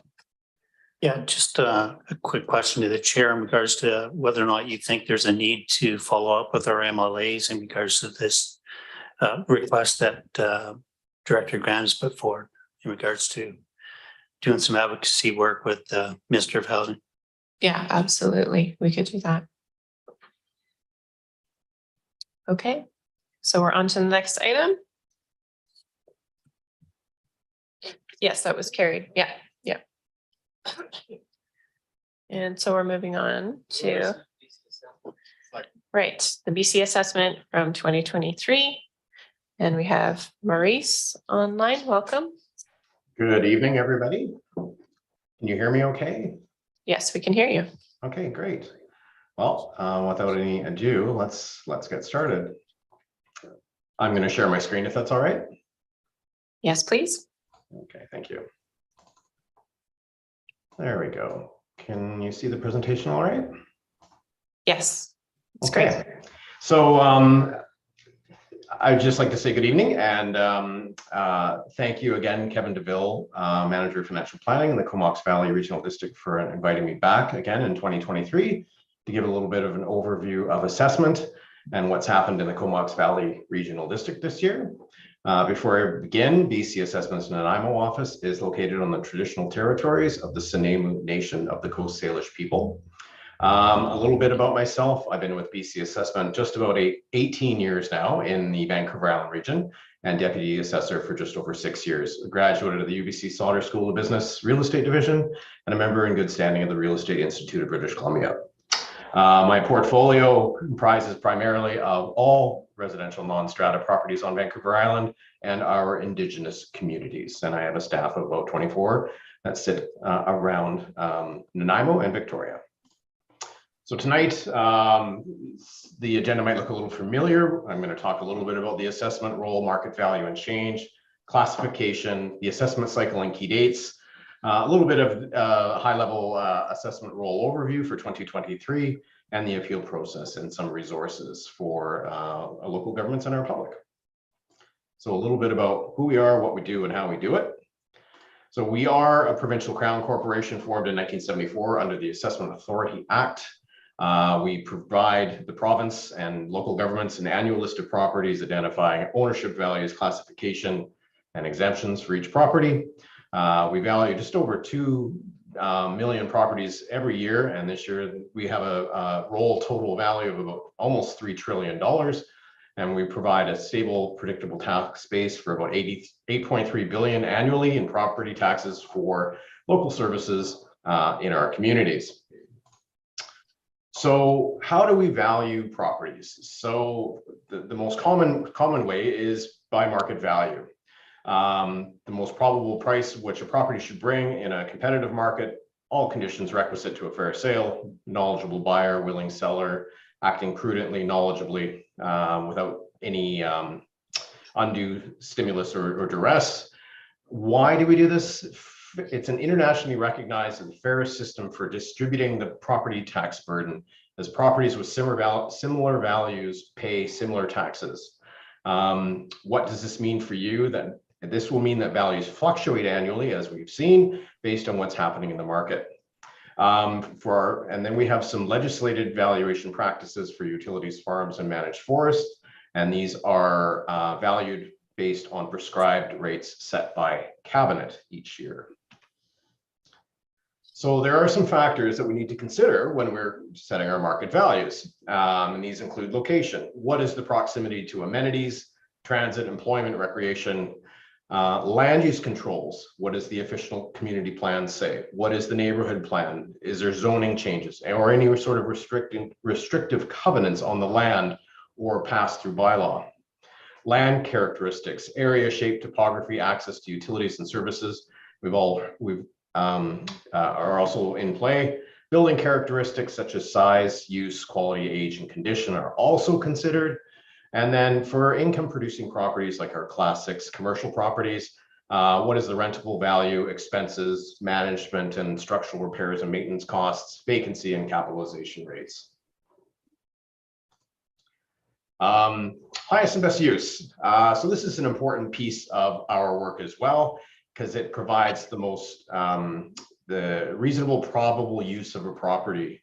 And so what is that exactly? So the uses of a property that are physically possible, affected by access to services and geotechnical constraints, slope, stability, rock outcroppings, what uses are legally permitted, land use controls, official community plan again, land use designations, restrictive covenants, and what is financially feasible. The uses generate a return above and beyond the cost to develop the property is taken into consideration, and maximally productive of the physical, possible, legally permitted, and financially feasible uses, which results in the highest value. So we employ those, particularly in our development land portfolio. Sorry, a little tongue twister. How land use affects market value. Local governments primarily impact highest and best use via their land use controls and development approvals, as market value is impacted by the legal and approved uses of a property. When land use controls change to permit higher density use, the highest and best use of a site can change. This may lead to a change in market value should market evidence of sales dictate that a change is warranted. And then we look at market demand, and then we report out our assessed values as of July 1st. So one important piece that I really want to emphasize here is one of the, I think is one of the most important things that we do besides market valuation is getting the property classification correct. Under the prescribed property class regulation, this is how we value our properties. So why do we do it this way? Property classes allow for a variable tax rate system, different tax rates by property type, partial or complete exemptions from assessment and or taxation. These reside in different acts such as the School Act, the Community Charter, the Local Government Act, the Taxation Rural Act, etc. So our biggest property class that we have in British Columbia is Class 1 residential. This makes up about 85 to 88% of our assessment roll. This would be land or improvements or both used for residential purposes. The list is pretty lengthy in the act, so I won't go into all of it, but condominiums, manufactured homes, etc. Transportation, Class 2, transmission or distribution by pipeline, telecommunications, including transmission of messages by electrical currents, think long, skinny things, fiber optics. Class 3 is only eligible supportive housing, properties designated in Schedule B of the Assessment Act. Class 4, major industry, land used in conjunction with the operation of industrial improvements and industrial operations. Class 5, light industry, gathering pipelines, products held for the purpose of extracting, processing, manufacturing, or transporting of products used or held for storage in conjunction with said processes. Class 6, I'm going to go back to in a second, business and other. Class 7 is our property class that is managed forest and only meets the definition of managed forest land under the Managed Forest Act. Class 8, think anything recreational, ski hills, racetracks. These are Class 8 properties. Class 9 properties, there's land classified as farm under the farm regulation of British Columbia and proven income. Class 6, business and other, where a property doesn't fit into these other property classes, we put it into Class 6. And this is primarily your all land and improvements not included in classes 1 to 5 and 7 to 9, which is primarily your retail, commercial, and industrial properties. So I'm going to touch briefly on the assessment cycle and key dates. Right now, we're in the top bubble, January 1st to January 31st is our inquiry period. I'm going to go into a little bit more about that in following follow-up slide. Appeal deadline is January 31st this year for the property assessment review panel. From there, we're going to move into the property assessment review panel of February 1st to March 31st, where property owners can have their assessments heard in front of a panel for review. April 1st to September 30th, we do a number of assessment projects throughout the summer. New construction is inspected. We follow up with building permits. We process new subdivisions. You know, we analyze sales that happen in the marketplace, and we update our data accordingly. April 30th is the deadline to file to the Property Assessment Appeal Board, which is a formalized level of appeal that follows the Property Assessment Review Panel in the end of March. You have until April 30th to apply for that. Valuation date, July 1st. July 1st is our valuation date every year. October 1st to December 31st, we get into the nitty-gritty of setting values, what we call roll production. So it's the production of the annual assessment roll, taking into consideration all of the sales, subdivisions, zoning bylaw changes, OCP changes that have happened throughout the year. October 31st is the physical condition and permitted use date. What was the state and condition of a property? What was the use of that property as of October the 31st? Ownership, November 30th is what's reflected on land titles, will be on the assessment roll. As of December 31st, assessment notices are mailed. Also for December 31st is liability for taxation, which means if your name is on the assessment roll on December 31st, you are the property owner as of that date, you are liable for the taxation that will follow in the coming year. So a little bit about the relationship between assessment and taxation. So BC assessment, as you know, functions independently of taxing authority and does not set property tax rates. An individual's property assessment determines their share of property taxes for the property classes which within they fall. Prescribed property class regulation just covered. BC assessment's function is to ensure the property tax burden is distributed equally among similarly situated taxpayers. This is a graphic that's published on our assessment notice every year. My assessment's gone up 20%, but I can't afford my taxes to go up 20%. So if your property value increased by a percentage higher than the entire property roll, and even if your city hall has adopted the same budget as last year, your property tax will go up slightly because property tax increased in value more than the citywide increase. If it went down in assessed value compared to the average, your tax bill may go down, but there's a caveat to that. This is all predicated that the budget remains the same year over year, but however, we know that inflation, demand on community services, and changes to budget can impact a community's budget and may see differences in tax increases year over year. Okay, so we're going to talk a little bit about the assessment roll and the Comox Valley Regional District. So this year for the 2023 completed provincial assessment roll, the value has increased up 11.5% to 2.72 trillion from 2.44 trillion the year previous. Non-market change, I'm going to get into that in a little second here. Was down slightly provincially, about 1% to 33.52 billion. The class one total value of the roll, remember I was talking about 85 to 88%, was sitting at about $2.1 trillion this year. Properties assessed for the 2023 roll is up almost 18,400 folios over the previous year.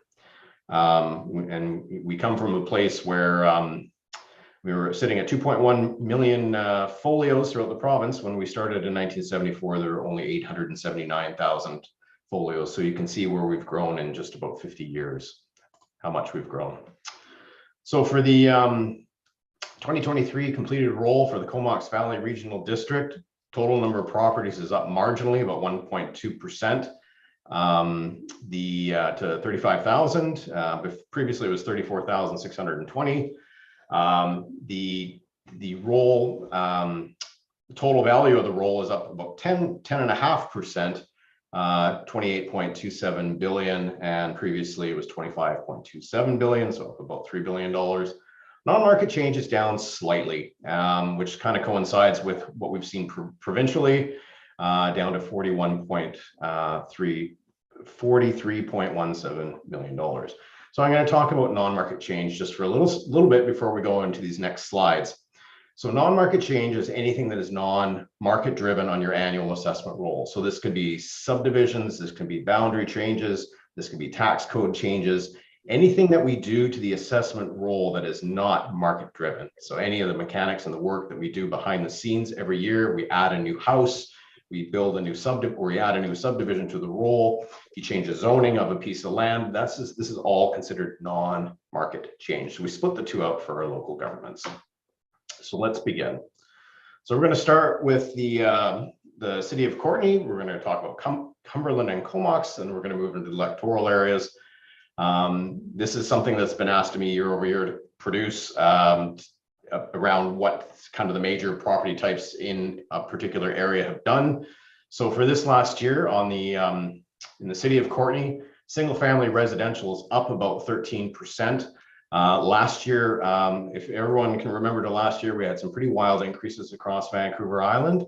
This year we're 13%. Last year was about 35%. Previous year before that it was 7%. So quite a jump last year. Residential strata is up about 10% this year. Last year it was about 30%. The commercial property is up just over 6%, and it was 10% last year. Non-market change is down slightly from $212 million to 151 for the 2023 completed roll. For the town of Comox, single family dwelling, 10%, residential strata, 10%. Sorry, I meant to go back. Residential properties last year was about 35% increase in the town of Comox. This year was 10%.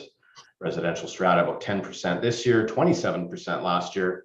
Commercial 5.6 this year from 12% last year. Non-market change is pretty stable. Last year was 96 million. This year is 98 million. For the village of Cumberland, 17% on single family this year over last year's 38%. Residential strata is up about 15% over 28% last year.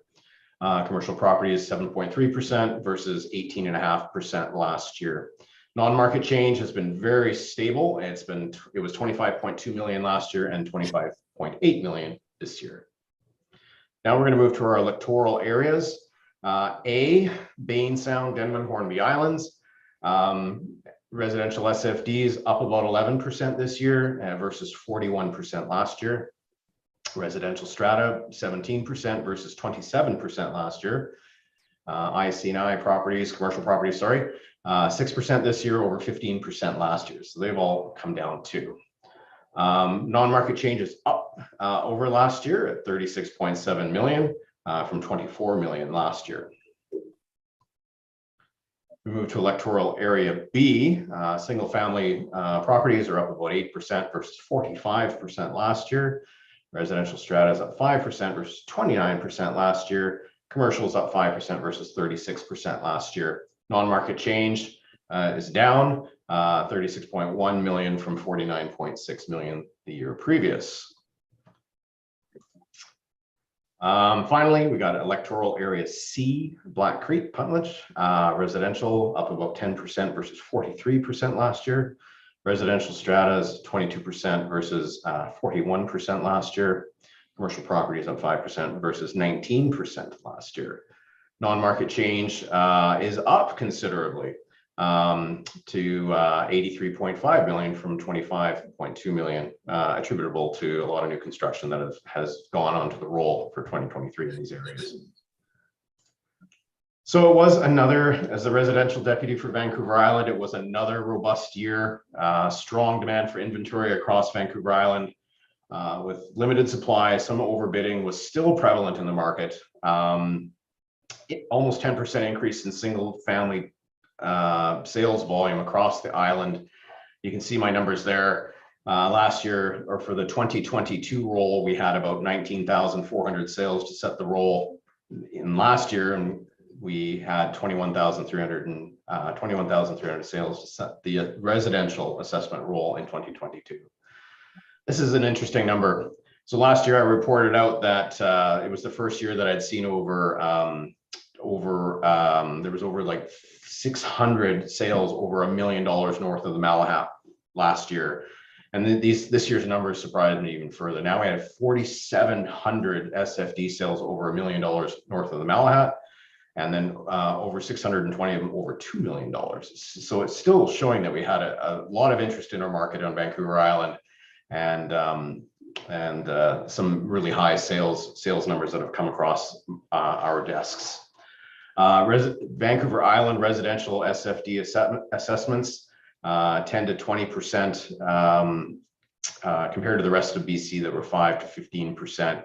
Again, demonstrating a very robust market on Vancouver Island last year. Thankfully, not as much as the year previous.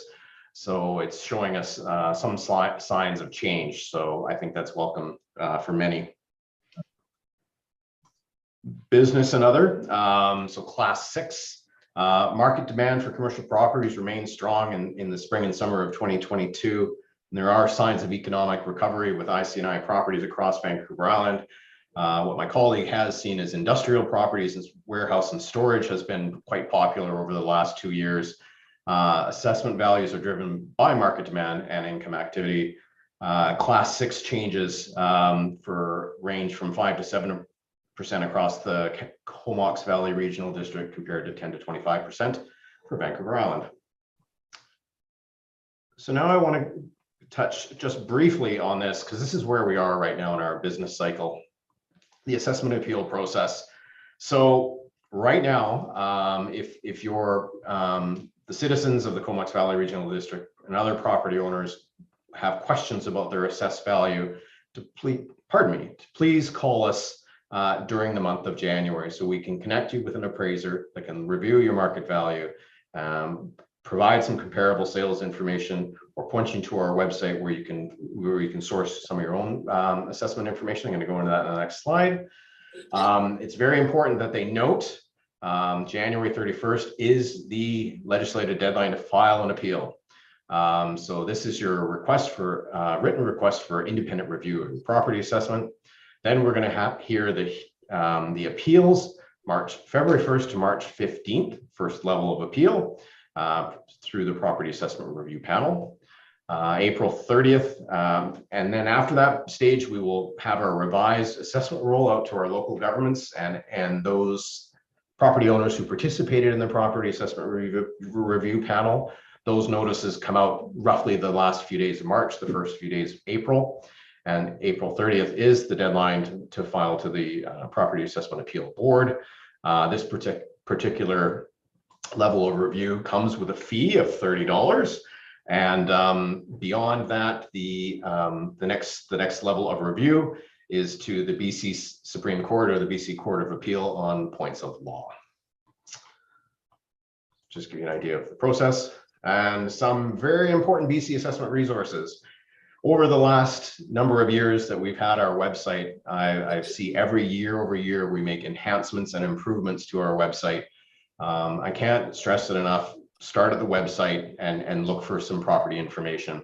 The assessment search tool is very slick. You can put in your property address, you can look at values, you can click on the lots around you and look at values up and down your street. You can look at sales that have occurred within your neighborhood. You can create a profile where you can save those sales into a little profile if you wish to maybe use that information at the property assessment review panel or for any other purpose or whatever you might use it for.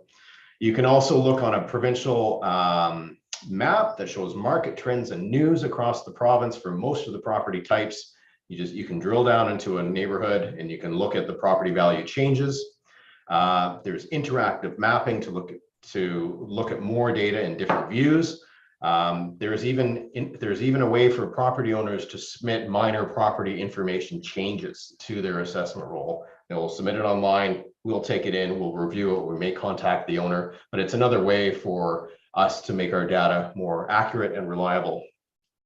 And then of course, the assessment appeal process is fully detailed with the provincial assessment roll and the Indigenous roll. All of the guidelines are there for filing appeals and making inquiries.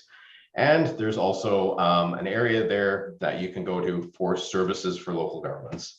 And that'll connect you through to our data advice and various reporting streams with an IDAR account. Of course, there's the old-fashioned telephone, 1-866-825-8322, Value BC. Please give us a call and let's talk about your property assessment. And that is it. Thank you. Are there any questions? Thank you, Maurice. Yes, we do have a question from Director Armour. Thank you for coming to us again, Mr. Primo. And I'm on the map tool, which has been a nice addition because the last 3 years you broke down the Hornby and Denman figures for me, but you didn't do it this year. So I'm actively on the map looking at the changes in values. I don't have to wait for your information anymore because it's right there at my fingertips. I do have a question, which is a historical question, and I don't think I've asked it before in previous years, and maybe staff will be able to fill in if you don't know the answer. So obviously we have different classes of properties, and class 7 is the managed forest lands. And on Vancouver Island, we have this unique situation where some private companies are benefiting from essentially theft 150 years ago through the Douglas Treaty and the rest of it. The taxes, the property taxes that we get in my area, there's about 40,000 hectares of private forest lands. We are getting an absolute pittance in property taxes in that class.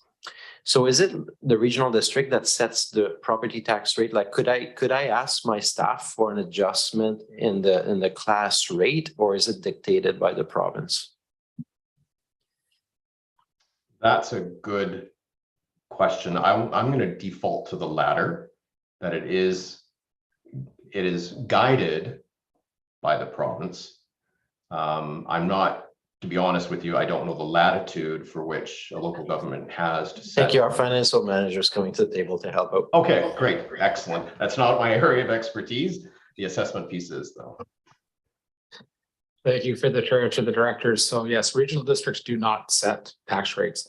The provincial government sets those rates for each class through regulation, through the Rural Property Tax Act. So basically what we do is we set budgets, and those budgets include requisitions. We send those requisitions to the province for the electoral areas, and they build that into their tax rates. For the municipalities, of course, we invoice the municipalities for their portions for the services they participate in, and then they would build that into their corresponding tax rates. Thank you. So I guess my feedback, and it's not for Mr. Primo, but for the stable, I guess it would be nice if the regional district had the same authority as municipalities in determining the class rates. And it sounds like I might be a little late for an AVICC resolution this year, but I will not miss it next year. Thank you. Thank you. And next we have Director Grant. Yeah, thank you. So every year when the tax assessments come out, you get accosted everywhere you go, wondering about the increase. Like, you know, those houses increased 30 and 40 and 50% in our community, and they all think their taxes are going to go up that much. Now, when you send the tax notice out, the average increase is on there now, and what my house increase is on there. I'm not sure if on your website you have an explanation of how that works, because the real crux is the average. It went up and what you went up in relation to the average. And is there a way that you could possibly highlight that a little better on the tax and then have an explanation on the back? Because it is easily the most misunderstood thing. And you know, what I say to people is, well, you can't do it that way, because imagine if the taxes went down by 30%. We'd bankrupt every community in BC. So people just don't get it. And a nice explanation on your website and a way to sort of highlight that on the tax form would save us all, I think, a lot of trouble. Okay, that's good feedback. I will definitely take that away to our customer division that kind of oversees the graphics and the information on the assessment notice. Obviously, it's too late this year, but I will take that away and ask for better clarification for our property owners for going forward. Thank you for that. Great, thank you. And I don't see any further questions. So I will call a receipt. All in favor? And that's carried unanimously. Thank you, Maurice. I think you had requested to stay on for the transit fare policy update. No, I hadn't. Oh. So we're not going to adjust the. Okay. Well, we were going to vary the agenda for that. And I think we're still going to do that, even though you may not have interest in it. So we'd like to bring forward number 13, the transit fare policy update. Thank you, everybody. Next. Thank you. All in favor? That's carried. Thank you.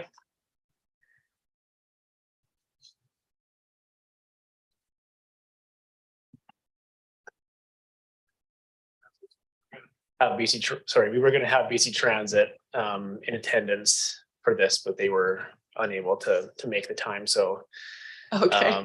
I would love if Maurice would explain it though, because I still struggle with some of this stuff. But I'm happy to handle this report in BC Transit's absence, and we can always circle back with them if there's questions that I can answer. So BC Transit is preparing to launch their new electronic fare payment system. They call it UMO.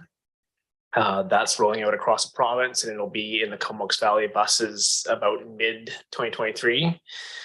This will allow customers to pay with a mobile app, a reloadable smart card, credit and debit tap, and of course, still allowing cash payment as well. And in order to facilitate this transition to this new payment technology, BC Transit requires some fare policy changes, which is something that the CVRD board is typically responsible for. And they've attached a report. It's in the appendix to the staff report there. Basically, the two big changes that they're requesting from the board are to change from the monthly bus pass to a 30-day bus pass. So that will kind of make it more flexible for customers. It doesn't matter when in the month they buy their monthly pass, they still have 30 days. It doesn't just expire at the end of the calendar month. So that's a nice flexible new product, and does come with a small fare revenue increase, which is one of the reasons why the board's being requested to approve that. And I think that's just because of the number of days in the year versus months. And the other change is to basically get rid of the tickets that we have. We have a paper ticket. You can buy a sheet of 10 for $18, and that gives you a small discount over the $2 cash fare. And so that kind of traditional paper ticket doesn't work with the digital or electronic fare payment system. In particular, the fare capping technology that comes with it, which would basically cap somebody's fare at $4, which is the day pass rate. So they wouldn't be charged anymore if they ride, multiple times after that. So those are the two big changes that BC Transit are requesting right now to allow this fare payment technology to kind of work across the province. And I just wanted to note that we are planning to do a more thorough fare review later this year. This is kind of I guess every 3-year cycle of things that we do with the transit system. And so we're due for a fare review this year. And we've heard over the past couple of years some feedback from the board on a number of fare changes that you'd like to consider. And these are the kinds of things we can look at through that fare review. One of them being providing free fares for up to 19-year-old youth. Right now it's at 12 and under free. And then the other option that I've heard a number of times has been a discounted or free kind of monthly pass product that would be available for various types of riders, whether those are lower income or refugees or whatever the board's interests may be. Those would be some of the things we could tease out through that fare review. And with that, I'm happy to answer any questions that I can. Great, thank you. And Director Arbors first. Yeah, thanks. I'm in favor of these changes. And since you opened the door a little bit to other topics, on the fare, I'd still love to see the impact of potentially going to 18 and under for free fare. A lot of our youth, teenagers, that's where you form your habits, and that's where you don't have a lot of money as well. And anyways, I'd still think it'd be interesting to see the financial impact to consider that. Other jurisdictions have done it. I think so much jurisdiction have gone to 25 and under, but that might be a bit of a stretch. And just free commentary. I know we're trying to get to dinner, but for BC Transit, I don't know when our updates are due, but I still think we saw the last week that Wilson abandoned their kind of interregional service. And I think 2 years ago when the province was investing, we were at this table saying, hey, BC Transit could occupy this space, and the province granted a huge amount of money to Wilson, a private company. And as soon as the provincial money dried up, it looks like they've abandoned the run. And here we are putting and pouring money into a transit system that's just missing a few kilometers to close various gaps. So I think we need to continue that advocacy, and I thank staff for the movement with the Nanaimo Regional District in connecting our systems. Thank you. Next, we have Director Morin. Great, thank you, Chair. Thanks for this report. I'm curious if we're discontinuing paper, which has benefits for sure. For folks who are getting sort of those hard copy bus passes, like there's a lot of nonprofits who give those out to folks with lower income, et cetera, and may not have cash, because that's the point of them getting them given to them, and may not have phones and all that kind of stuff. I'm just wondering what would be the option for those folks. Yeah, so there's a kind of a variety of things happening right now. Some of these groups are giving out sheets of tickets. Some of them are giving out monthly bus passes. And so that the latter option would still be available. There's a reloadable smart card that would replace the current magnetic stripe monthly pass. And so certain organizations that are using that to provide to their clients, they can still do that. Just purchasing them from us and providing them free or at a discount to whomever they serve. And then additional kind of products could be considered through that fare review. That was kind of what we were thinking about with that last point that I mentioned there, where we could develop our own, pass. Maybe it's a day pass, or it's a monthly pass, or it's free or discount. There's a number of different ways to do it. And I think we can get some analysis from BC Transit on what are some other communities doing and bring that forward to the board for consideration. But yeah, for starters, when this thing rolls out middle of the way through this year, we'll have kind of the same status quo approach for the monthly passes to be an option for some of these groups to pass out. That's great. Yeah, I think it would be good to look at that, because there are folks that just, occasionally use transit, and they'll have, be given 5 passes or something, and not necessarily a monthly. So yeah, if we can take a look at those sort of equity issues, that would be great. Thank you. And next we have Director Kerr. Yes, thank you for the report. And just looking at the 30-day window for the pass, I think that makes good sense. My question would be, if someone purchases a pass on the 9th and then 30 days later, or 31 days later, they show up to ride the bus and forget, what day they bought it last month, can they purchase that next one with the new system on the bus, or is that something that has to be pre-purchased? Yeah, they would have to pre-purchase that. So it's a reloadable smart card. So they could set it up so that it just automatically reloads every 30 days, for example. Or if they just wanted to do a 1 30-day period, they'd have to go back in at some point and reload it.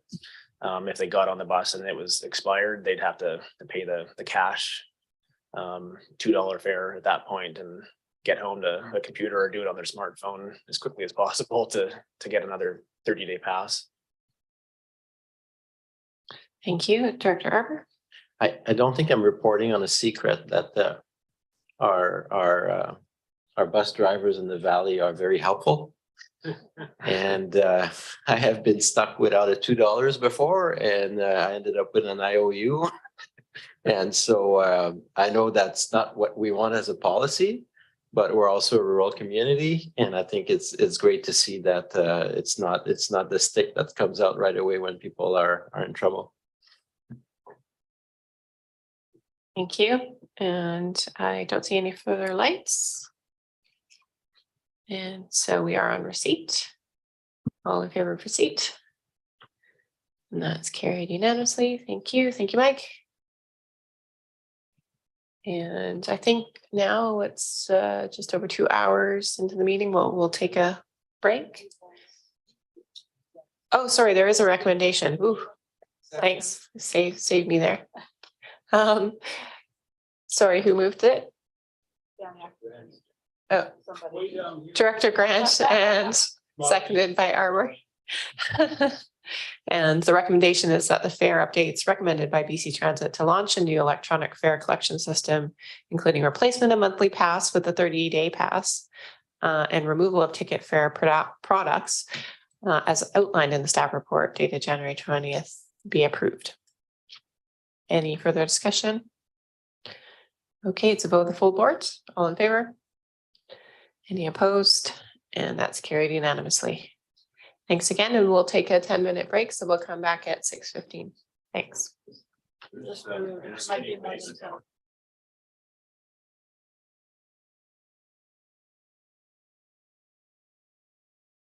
Yes, we can have dinner during that time. Bring it back to the table.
Okay, so coming back, we'll continue with a working dinner here. So we finished with BC assessment. We're moving on to item 3, which is the 2023-2027 proposed financial plan budget presentations. Cole Hamilton and Arbor, thank you. And thank you, Madam Chair. I'm pleased to introduce Lucy Wichark, our Chief Financial Officer, and Kevin DeVille, our Manager of Financial Planning Services, who will introduce this proposed financial plan for the year. So Lucy, over to you. Thank you. Thank you. So good afternoon, Madam Chair and Directors. I am pleased to be here today delivering to you the CVRD 2023 proposed financial plan. Kevin DeVille, our Manager of Financial Planning, and myself will be jointly presenting to you today. The theme and the focus is sustainability.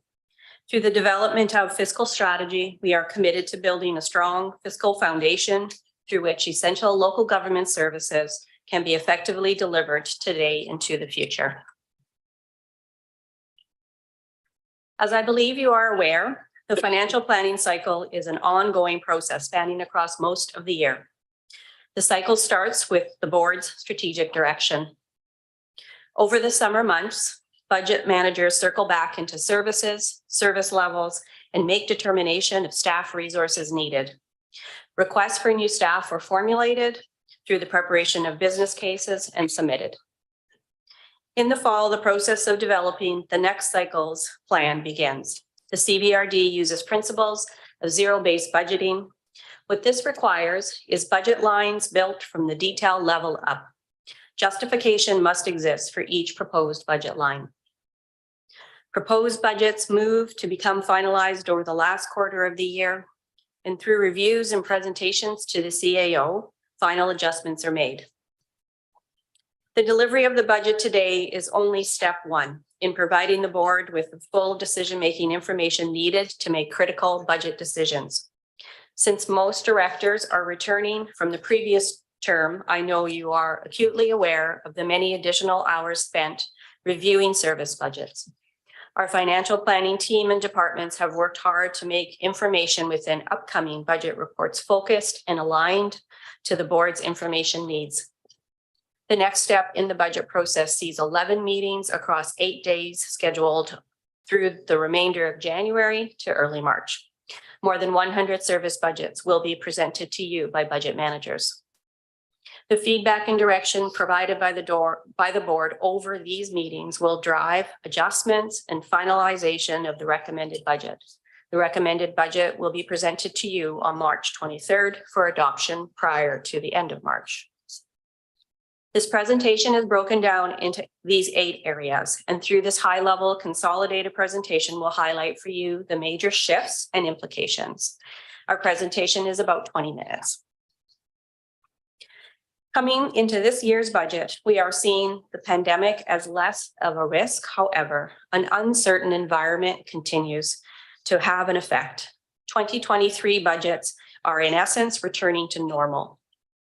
Relief measures used by the CVRD included water utility rate reductions and reductions in tax requisitions. The use of recreation facilities has now returned to pre-COVID levels. Use of outdoor amenities has increased by people as people spend more time outdoors for mental, physical, and social benefits. This is seeing a corresponding increase in maintenance costs. Services such as water and solid waste are continuing to provide existing service levels and plan for returning rates and requisitions to pre-COVID levels. Much of what is shown on this slide is well known and felt by all. We continue to experience the effects of pent-up demand for goods and services, and this has translated into significant increases in capital project costs and some operating expense lines. The supply chain issues are expected to continue into 2023. Labor market issues persist and are now described as the new normal. This has contributed to those escalations in costs and will continue to cause challenges to fill positions within our own workforce. The efforts of the Bank of Canada to cool high inflation is showing results, thankfully. High inflation is expected to level out, as is the cost of debt. These conditions in the environment continue to affect community households and businesses. Climate and social issues have become a focus, and federal and provincial regulations will continue to add pressure to CVRD operations. The CVRD's financial plan process is guided by the board's strategic plan. For this, the 2023 proposed budget, staff aligned with the existing 2019 to 2022 strategy. With recent elections and the new term of the board beginning, a renewed strategy will be developed. The process began during the January 10th meeting of the board. The scheduling of this meeting was also that opportunity for staff to do a check-in to understand whether shifts in the board's strategic direction were desired. During the January 10th meeting, the board confirmed the continuation of the 4 strategic drivers. Areas of fiscal responsibility remain a focus and progress is being made. Asset management best practices continue to progress and 10-year capital plans have improved. Over 2023, work to fully establish a corporate asset management program will begin once again. In 2023, financial services will also begin the development of the fiscal sustainability framework. This will establish comprehensive policy, which will ensure services can be delivered not only for today, but generations to come. Solid fiscal foundations will help balance the delivery of needed community services and affordability. The board will see many areas within budgets where the corporate energy and emission plans have been addressed. Where relevant, departmental energy and emission work plans have been attached to budget reports. An internal cost of carbon dollar value has been included within service budgets. And as part of today's agenda, the board will consider the draft internal cost of carbon policy. Budget managers will explain plans for advancing energy initiatives during individual presentations. The proposed 2023 operating budget is $87 million. This is about a $900,000 increase from the adopted 2022 budget. And overall, the capital budget proposed for 2023 is $54.7 million. And this is a significant change from the $95 million from the year before.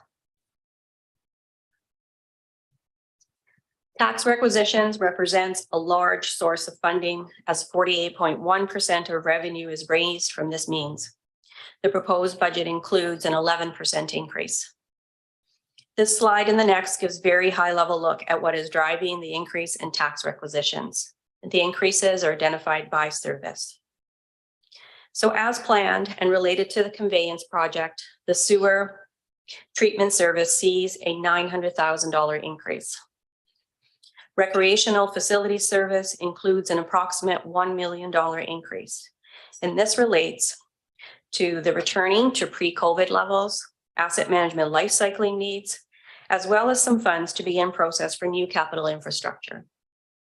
The new Regional Parks and Trails Service includes an inaugural tax requisition of $275,000.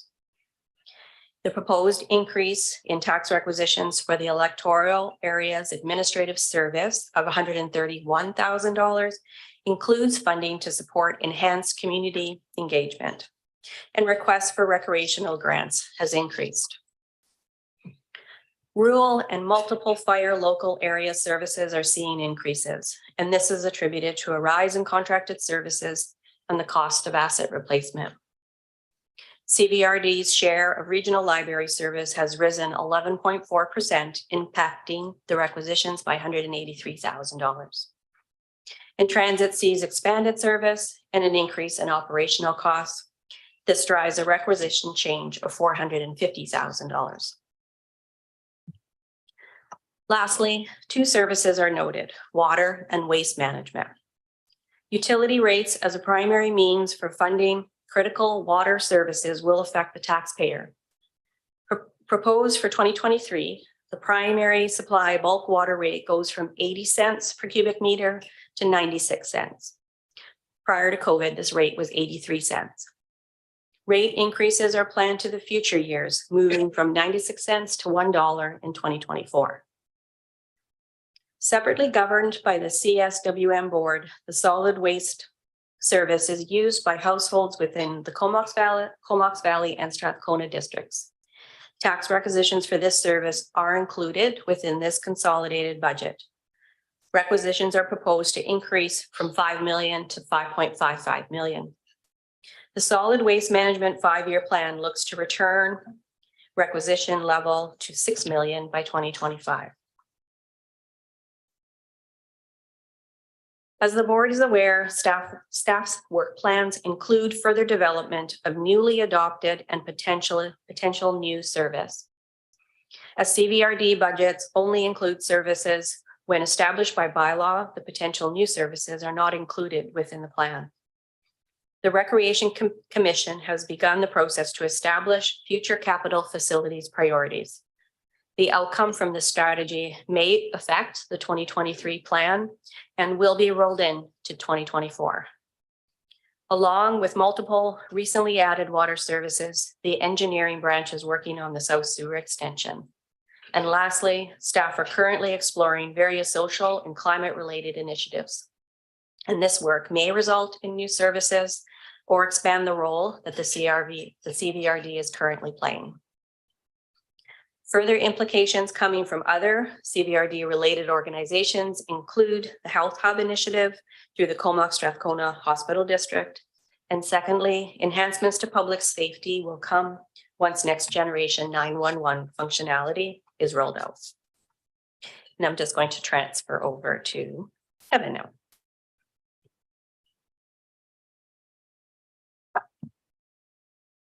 Thank you, Lucy, and through the chair, good evening, directors. So over the next series of slides, we'll be providing you with a snapshot of the consolidated proposed financial plan to set the stage for the individual service budget presentations that will be kicking off on January the 30th. At that time, details relating to each of our 102 service areas for 2023 will be presented, and those will run through March the 7th. So in front of you is an overview of the proposed operating budget for the next 5 years from the eyes of two key indicators: overall budget and tax requisition. Firstly, the annual operating budget for the CVRD is anticipated to increase by 4.3% between 2023 and 2027. And that's illustrated by the blue line on the graph there. And that's increasing from 86.2 million to 90.8 million. The orange line represents the annual tax requisition levels over the next 5 years, as projected at this proposed budget stage of our annual financial planning process. While total tax requisitions are proposed to increase 11% from 2022 to 2023, they are then expected to increase much more modestly over the remainder of the 5-year plan, anywhere from 1% to 5%.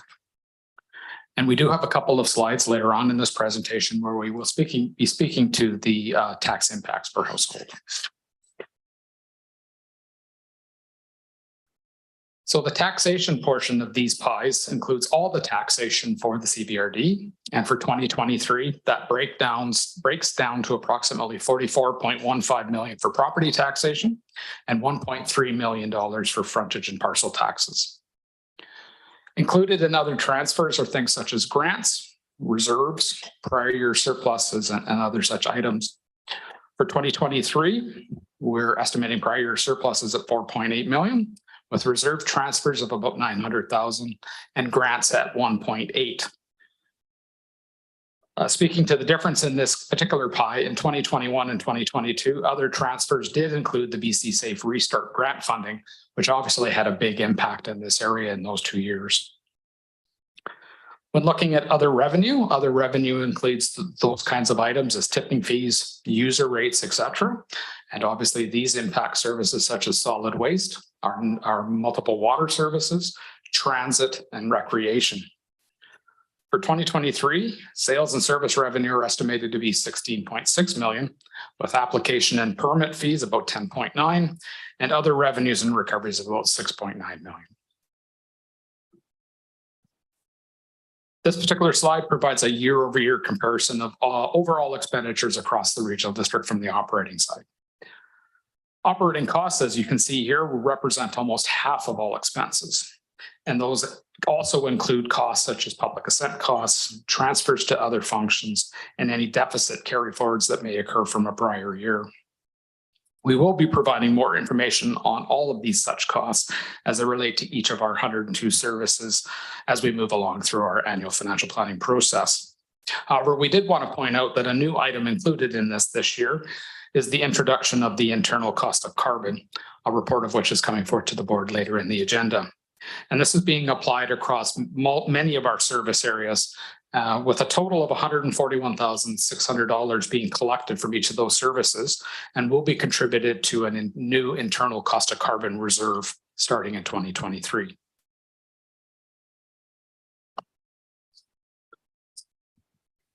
So here we just wanted to give you a sense of the new position requests coming forward as part of financial planning this year. So we have 8 positions outlined here, and these are being proposed and listed here with the budget managers to speak to their respective positions when they're presenting their individual service budgets.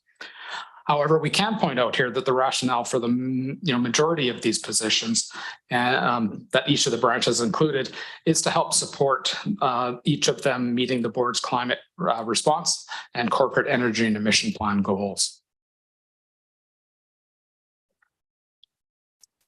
And here, just to mention some of the positions that were existing positions that we are looking at add some additional hours or FTEs to. We have a couple in engineering and others in finance. And to give you an overall look at the change of FTEs year over year versus headcount in 2022, total FTEs were about 209.16. We're looking to go up to 219.21 this year, with total headcount being 269 versus 280.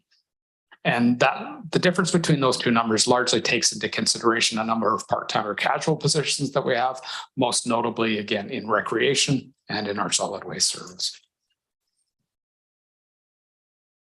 So this is where we've provided a bit of a demonstration or examples as to the tax impacts per household. And what this shows is the projected RD tax impact on a household in each participant's area at this stage of the budget process. For the municipalities in 2023, the year over tax impacts for a typical household are highlighted here. And what I'll point out at this stage is what we've done is we've kind of used a comparative across the board. Kind of following the presentation from BC Assessment earlier, if a home is valued at $800,000 this year, that same home would be valued at about $710,000 the year prior. So that's really kind of the comparative we're using in this case, and that's based on a single family residential property class. So as you can see here for the city of Courtenay, we're projecting a year over year change of $72.93. For Comox, $73.18, and for Cumberland, $77.52. It's important to note that regional district services each have a unique mix of participating jurisdictions and ratepayers, and therefore individual service budgets must stand alone and fully support themselves. The result is that each homeowner's property tax impact will vary depending on the mix of regional services provided to them either within a municipality or if they live in a rural area wherever their home may be located. To expand on this information, as in past years, we do have the House table handout available for you today, and we'll be handing those out after this presentation. And that will provide you some more kind of detailed information with respect to what we're illustrating here. However, for the municipalities, just to give you a quick sense of the services that are driving much of the requisition increases in your service areas, that does include things like solid waste management, rec complexes, and transit. And again, we'll be speaking to those as part of the presentations coming down the line. It's important to also note that the number of services for each municipality identified here do not include those services that you may be contributing to by way of contract or some other means. So things like the Comox Valley Sewerage Service, emergency program, the water supply service, and tourism. Looking at the electoral areas now, starting with electoral area A. I want to point out that the figures presented here relate to the 20 CVRD services that all residents within the electoral area contribute to or participate in. The House table handouts that you'll be receiving include more details with respect to those other kind of broken down service areas within Area A, such as Part A Bain Sound, which includes another 15 services, Denman Island, which includes another 12, and Hornby Island, which includes another 13 services. So again, as you can see on this slide here,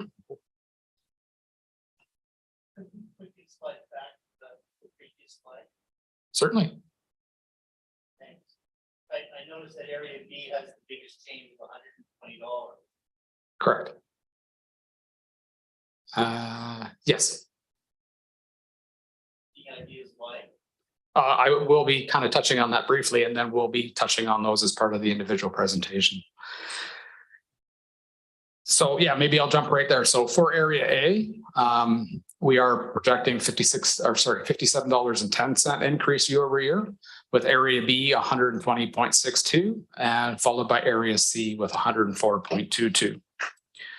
And so for, again, the electoral areas, you know, some of the services driving the increases here include electoral area administration, Comox Strathcona Waste Management, the Vancouver Island Regional Library, where we saw a sizable increase this year, and transit. And particularly in B and C, those are also being impacted by recreation complexes and EA planning, which Area A doesn't pay into, but Area A Bain Sound does. The number of services noted here also doesn't include some of the more local or specified service areas that may exist within your various jurisdictions. And this could include services like street lighting, fire protection, and community halls.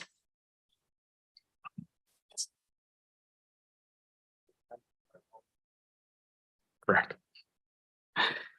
So speak to high-level trends with respect to capital. 2023 capital expenditures will total $55.5 million, with capital spending peaking in 2024, as you can see on the chart here, at $72.8 million. Water, sewer, and solid waste infrastructure comprises 80 to 90% of total capital spending through 2029, with a shift then over to landfill closures in 2030 and 2031. And within that building, kind of expenditure line, that includes upwards of 3 fire hall replacement or renewal projects over the next 5 years. And important to note here that 2022 project carry forwards have yet to be finalized, and those will be included within the recommended budget stage when we get to that. And that will include carry forwards of things like the Mount Washington Fire Hall project, for example. Speaking quickly on the funding source side, again, it's a mix of reserves, debts, and grants that is supporting the various projects, as you can see here in 2023 through to 2025. We then see a shift to predominantly reserve-funded projects in 2026, and again, picking back up in 2030. As part of a good fiscal management and through the development of our fiscal sustainability framework, we will always be looking to put in place the best possible mix of funding for all of our various projects. And then this slide just provides a bit of a 5-year outlook as to our capital projects. A number of these are very impactful and complex projects and include a number of pretty sizable items such as sewer conveyance. And of course, that will really kind of dominate the landscape for the next 3 years. We also have here the extension of Water Services South, which is another significant project that we'll be looking to do over the next 3 years. And then we've also included some recreation facility upgrades, in relation to meeting the objectives of the corporate energy and emissions planning, in addition to other recreation facility upgrades of about $1.3 million. Moving forward, as I mentioned, we have a number of fire hall projects kind of slated for the next 5 years. Union Bay Fire Hall project has currently been budgeted for 2024 at about $3 million. And then the Denman Island Fire Hall replacement is currently budgeted 2025, and current budget estimates about $2 million for that one. Once the sewer conveyance project is complete, we have earmarked in 2026 the decommissioning of the Courtenay Pump Station to Comox Pump Station portion of the sewer force main. That current budget is estimated about $4 million. And then we're also looking to start the Comox Valley Waste Pollution Control Center or sewage treatment plant upgrades starting in 2026 and moving into 2027, initially at about $2 million and then about $6 million in 2027. And then lastly, we have some exhibition grounds capital works planned for 26 and 27, initially at about 360,000, and then looking at a major spine road improvement in 27 at 1.5. And lastly, we have a Comox Valley Waste Management Center dozer replacement earmarked for 2027 at $900,000. And with that, I will turn it back over to Lucy. We do have some questions maybe for your portion, Kevin, not sure. Director Grant? I had a couple of questions. Number one, can you tell me how much money we have to spend to affect a 1% tax increase? Have you got that number? Like in our town, it's 90 grand, right? Right. I don't have that off the top of my head. Can you get that number? Get that number for you. Well, it's a good number to know. Yeah, no, fair enough. And the other one is, how much would it cost to hire 8 employees? I figure it's probably around 900,000. Annually, if you're considering they're all full-time, because they eventually will be. Yeah, will obviously depend on the position itself, the skills that are required, the wage rates that come with that, and obviously benefits. But I don't think 900,000 is probably not out of the ballpark. Yeah, thanks. Okay, I don't see any further questions. Thanks, Lucy. Thank you. Just a couple more thoughts for you.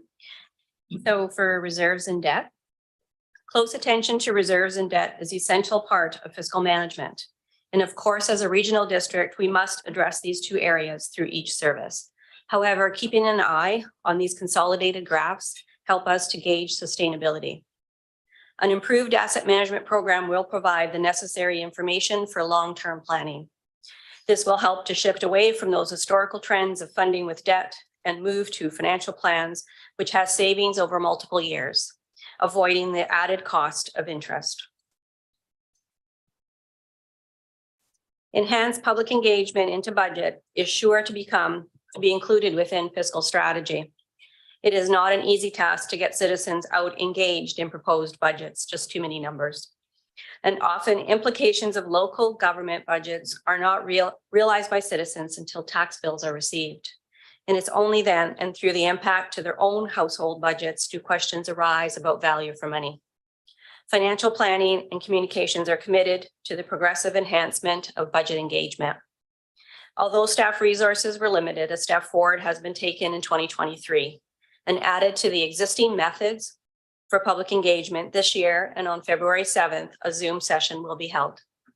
The focus this year will be to inform and educate, and through the Zoom session, participants will learn about how the CVRD prepares budgets and walks through the process.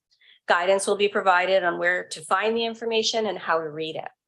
Key strategic board drivers, including climate action and community well-being, will be communicated. Financial planning and departmental staff look forward to providing more detailed information and supporting the board through these difficult budget decisions. A full budget book is available on our CVRD website, while upcoming service budgets report on the summary information. The full financial details can be found out on that website.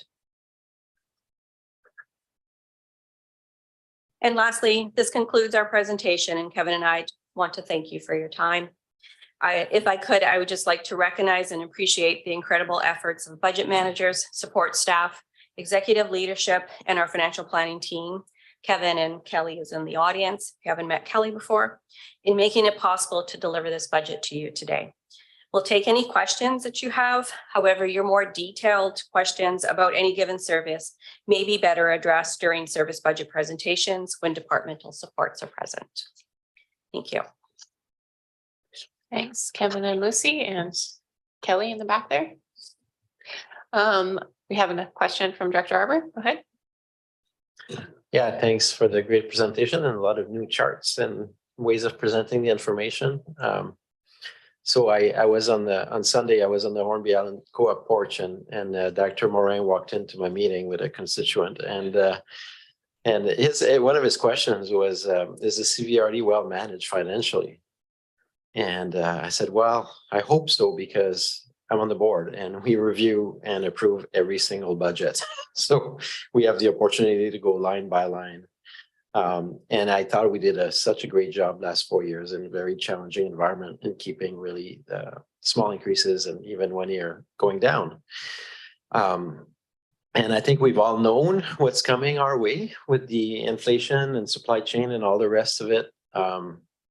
11% is a big number. I think we all know that. So it's not a given that it will be 11%. It's the job of this board to review the job of budget managers. I think we all know our constituents are facing a lot of pressures, and it's tough out there. It's tough out there right now. So I think we've already begun the work, some of us at Waste Management that started asking questions about tax requisition versus user pay for fees. So that $1 million there's the next 3 months, let's roll up our sleeves and see if we can bring down that number by a bit. And if it's justified, I know that we're not gonna, staff is doing a great job. They're balancing all kinds of interests. But I think if we showed anything 2 years ago with the COVID renewal processes, once we all get on the same bandwagon and we realize that maybe that figure is a little high, we'll have to have some hard discussions. So I'm looking forward to the next couple of months as we go item by item over all these budgets. Thanks. Next we have Director Hardy. Thanks. I'm gonna reemphasize what Director Farber has just made mention of. The 11% bump is quite a significant bump. And it's a little bit more appetizing seeing after the 11% bump, there's moderate increases of 1% or 2%. But to go back to our constituents right now, I mean, everybody's getting kicked in the teeth right now. Price of gas is supposed to go up to $2.60 or something this summer. A liter. Obviously, that's going to have an increase in the cost of food, etc. So inflation is all-time high. For us to turn around and say, go back to our constituents and say, hey, we're going to implement an 11% tax increase. I don't know how well that's going to go. But I'll just leave it at that. My second comment would it be possible for us to get a copy of your presentation? So we can have something that we can go back and reflect on. Thanks. I see Russell has his hand up. Go ahead.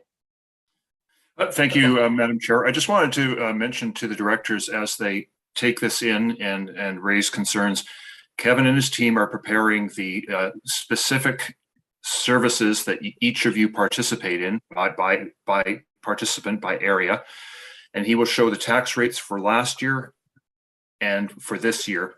And you will see in your particular area for Comox or electoral area B, what are those services that are driving those increases for you, so that you can then, when it comes to the presentation of those particular budgets, really drill down and find out what the specifics are that are driving those cost increases for the services that you participate in. So Kevin has it in the works. If he's not handing them out today, I think it's tomorrow morning. It will be a very good tool for prompt you to where to pay attention on what the budget increases are affecting your residents and your services that you participate in. Thank you. And it looks like he is going to give them out today. Yay. Okay.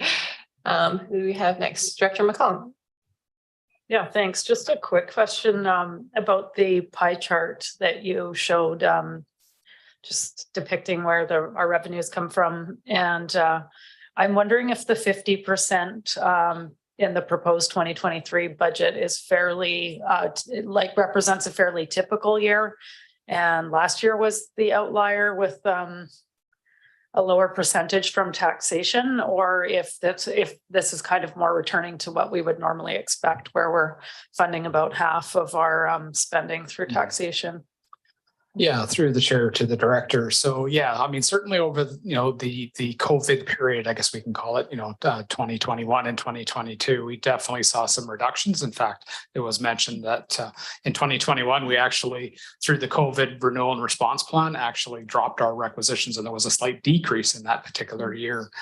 We are definitely seeing a return to more normal service levels and service delivery. And so I would definitely say that, kind of in that 45 to 50% range is pretty typical as to where you would see taxation in relation to our other revenues. Thank you. Thank you. Next, we have Director Grant. Yeah, thank you. So 11% tax increase seems quite high, but then when you start thinking that you've got to add water, sewer, a bunch of other things on top of that, and then in a municipality, you have your own tax increase to add on to that, this becomes out of hand really fast.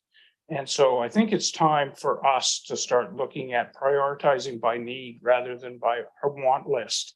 And, at a previous meeting, I said, fiscal responsibility needs to be really looked at more closely. And this is exactly what I was talking about, because a lot of this increase is coming from plans we made over the last 4 years and are now carrying over in the bill starting to come now. And I don't think you could have a worse time for a bill like this to come. When I look at inflation, it came down over the last report, but don't forget that's because gas prices came down. Gas prices are slated to go up, way up. So I don't think you're going to see a real reduction in inflation either as we go forward. So I look forward to the budget process, but I think we really have to have some serious looks at what we're doing and how we're doing it. Thank you. Director Kerr. Thank you, Chair, and thank you for the report.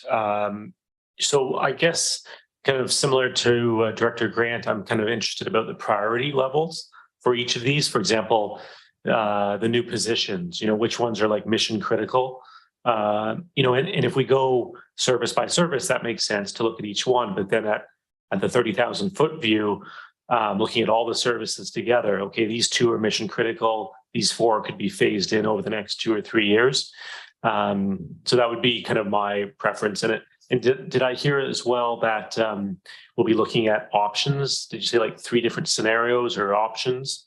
I don't know if it's a small, medium, and large options for an increase and what that would look like for the organization. That might be something helpful for us to sink our teeth into what it actually looks like if we're looking at the different changes. Thank you.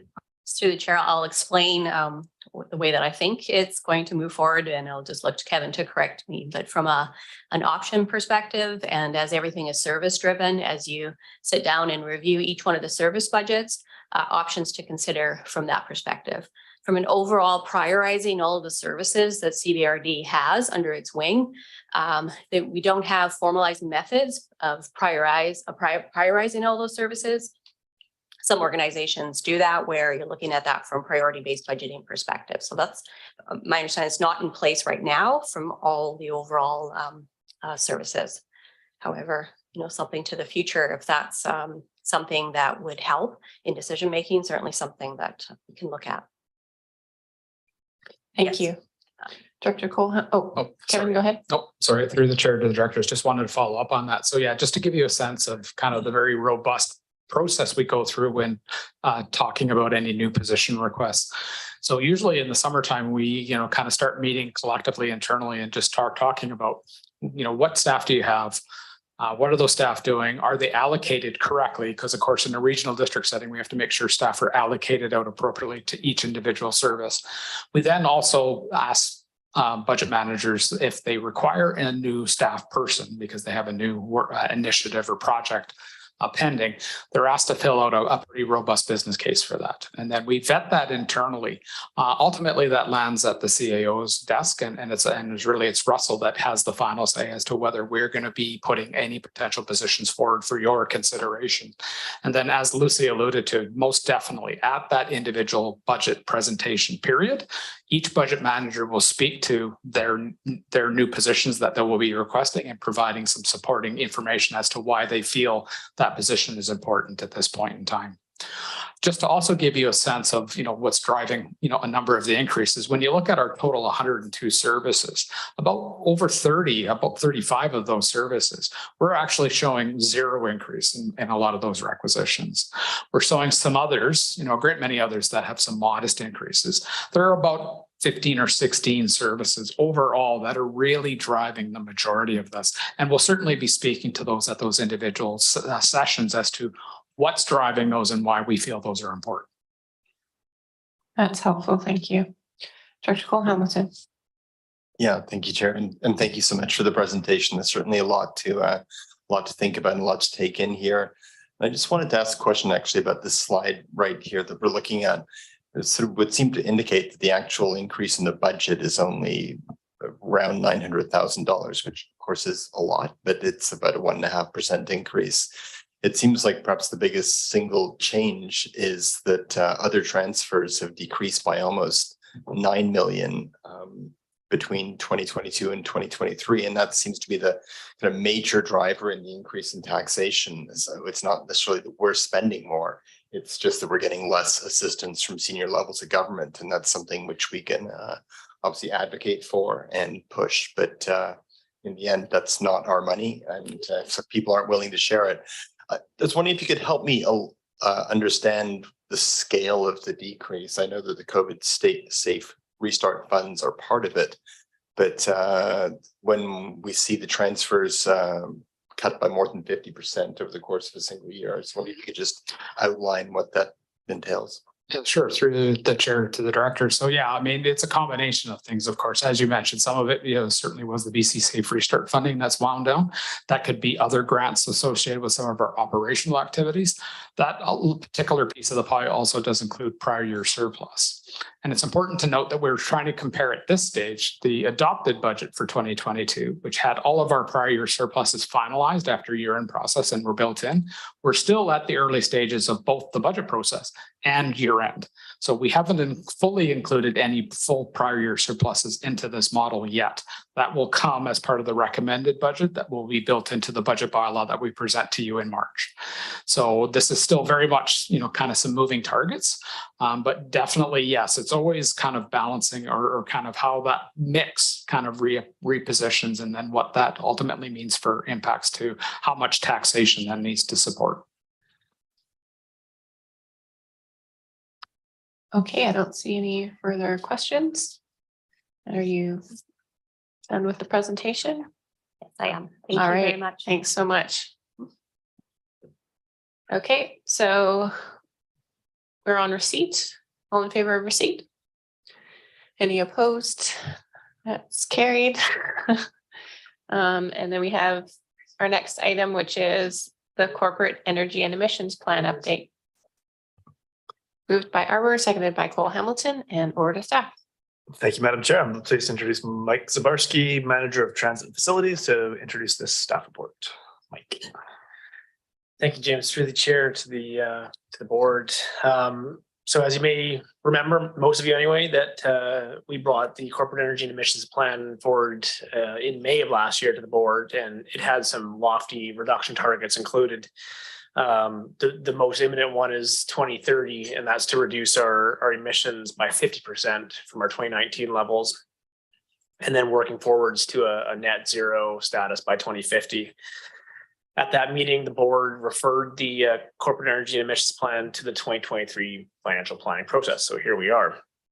Also, the CEAP was referred to the Comox Strathcona Waste Management Board, and an addendum was prepared at that point to address some of the solid waste emissions, in particular the fugitive landfill gas emissions. That addendum has been prepared and is attached to the updated CEAP, which is in the appendix here. And at that CSWM board meeting, that board directed staff to prepare a corporate energy and emissions plan for their emissions. So this new, or I guess updated CEAP, really reflects that change to solid waste. So the big change being that their emissions have been removed from the CBRD corporate energy inventory, and they would land in the solid waste board's corporate energy and emissions inventory when that's complete. And the addendums included in here. So that's really the only change with the CEAP. And again, as many of you know, the CEAP identifies a pathway towards those reduction targets. And a lot of those projects are going to start hitting the budgets in the next couple of years. This includes, programs, projects, and policies. A number of those things have already started or have already been kicked off in the last year. That includes purchasing zero emissions vehicles, investigating energy efficiency opportunities at our rec facilities, such as heat exchange, preparing the internal cost of carbon policy, which is coming up later on the agenda, and developing those departmental work plans.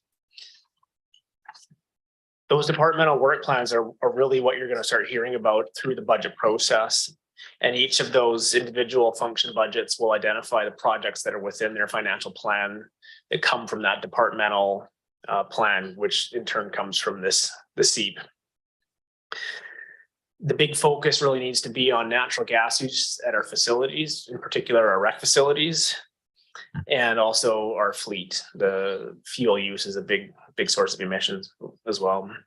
So some of the key projects that are included in the 2023 budget include the recommissioning process for both the sports and aquatic center. So that's looking at all the controls, all the settings for the various mechanical equipment within those facilities.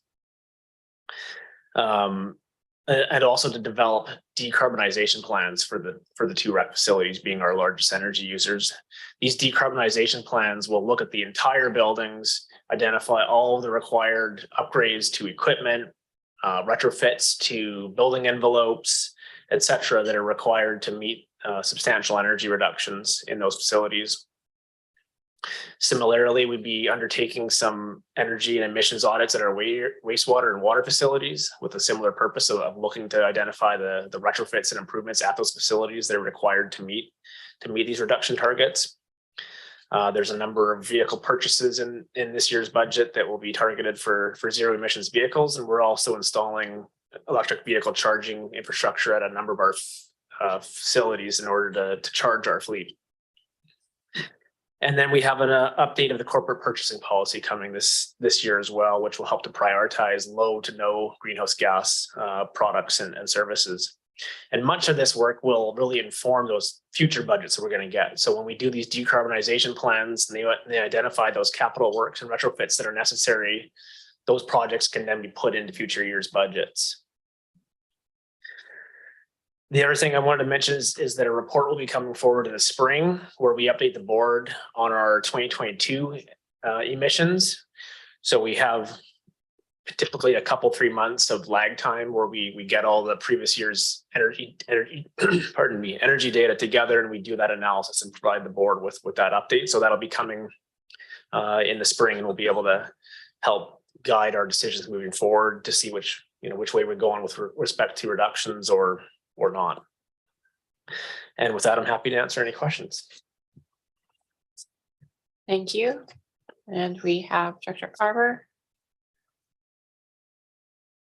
Thanks. It's such an awesome piece of work and so much information and future decisions to be made around this. And great to see the addendum around being including for solid waste. And maybe in the next update, I would request that we also include BC Transit, because I think they're currently excluded from our emissions, unless I'm mistaken. It may be small, but I think we should include anything where we have financial expenditures, whether it's contractor, whether we fully contract or we fully operate it. I think we found that out with solid waste, is that, it's not really arm's length organization. And I understand the strict meaning of corporations, but I think another addendum for that would be great. And it certainly shows with the amount of emissions at the landfill, how it dwarfs, I think 1,600 in our corporate emission, is that correct? So 1,600 tons a year. And that's for the regional district corporation. And then 97,000 tons, did I read that right in the addendum for the landfill? Yeah, it's close to that for both Campbell River and. So it's a factor of like almost 50 times the amount of emissions from all of our other activities. And then beyond that, for those curious, the latest community emissions outside of our operations for the Comox Valley, I think in 2012 was estimated about 150,000 tons. So we're not really touching any of that with that's what's happening in the community in our businesses. So we're looking to tackle almost like 250,000 tons of emission a year as a region beyond the corporation. The corporation has 1,600 of that, 200 or 250,000. So that's just scale. The big question, of course, that will preoccupy the stable. The plan is excellent, but it's how we're going to fund it. And there's a resolution later on. I think we'll need a lot of provincial and federal assistance in order to meet those things. And it was nice that the last table kind of gives a scale of the kind of investment that may be required. I guess I'll come back to it later in the resolution, because I'd be curious if we attempted to put some figures to that. And I guess it's probably the work of this term to do a financial model of how we're going to fund all this just for our corporation. And then there's a question that if we go broader to the community and challenge the rest of the community to bring it down. But really thorough piece of work. I think it's really well done. It was a pleasure to read again, and it's just going to be become a question of dollars and commitment. Thanks. Next, we have Director Cole Hamilton. Thank you, Chair, and thank you so much for this, Mike. I would echo what Director Harbour said. This is a really strong and comprehensive start. And I just had a kind of an overview question, which is how we take into account embodied carbon. I think it was a really interesting discussion the other week at the Rec Commission about sort of a new facility. And if you build the greenest possible new facility, you're still building a new facility. And so the embodied sort of carbon of that facility might actually negate any of the improvements. And I'm wondering, one of the commonly asked questions, and I think one of our colleagues around the table has often wondered whether electric vehicles over their full life cycle with the embodied carbon, whether they turn out to be a net positive. And I'm wondering how we're involving embodied carbon so as to account for those factors. And I guess the other thing I'd ask is, I'm assuming that given we're planning to introduce EVs, that over their life cycle, they are, just to confirm, a lower carbon solution. Yeah, so the reports that I've read all indicate that electric vehicles over the life cycle are better for greenhouse gas emissions. So they do factor in the embodied energy of the old existing vehicles in those reports. The corporate energy emissions plan does not get into that level of detail, but moving forward, some of the recommendations in this plan would allow us to do that. So the life cycle cost assessment, for example, or cost analysis that's identified in here, using the internal cost of carbon.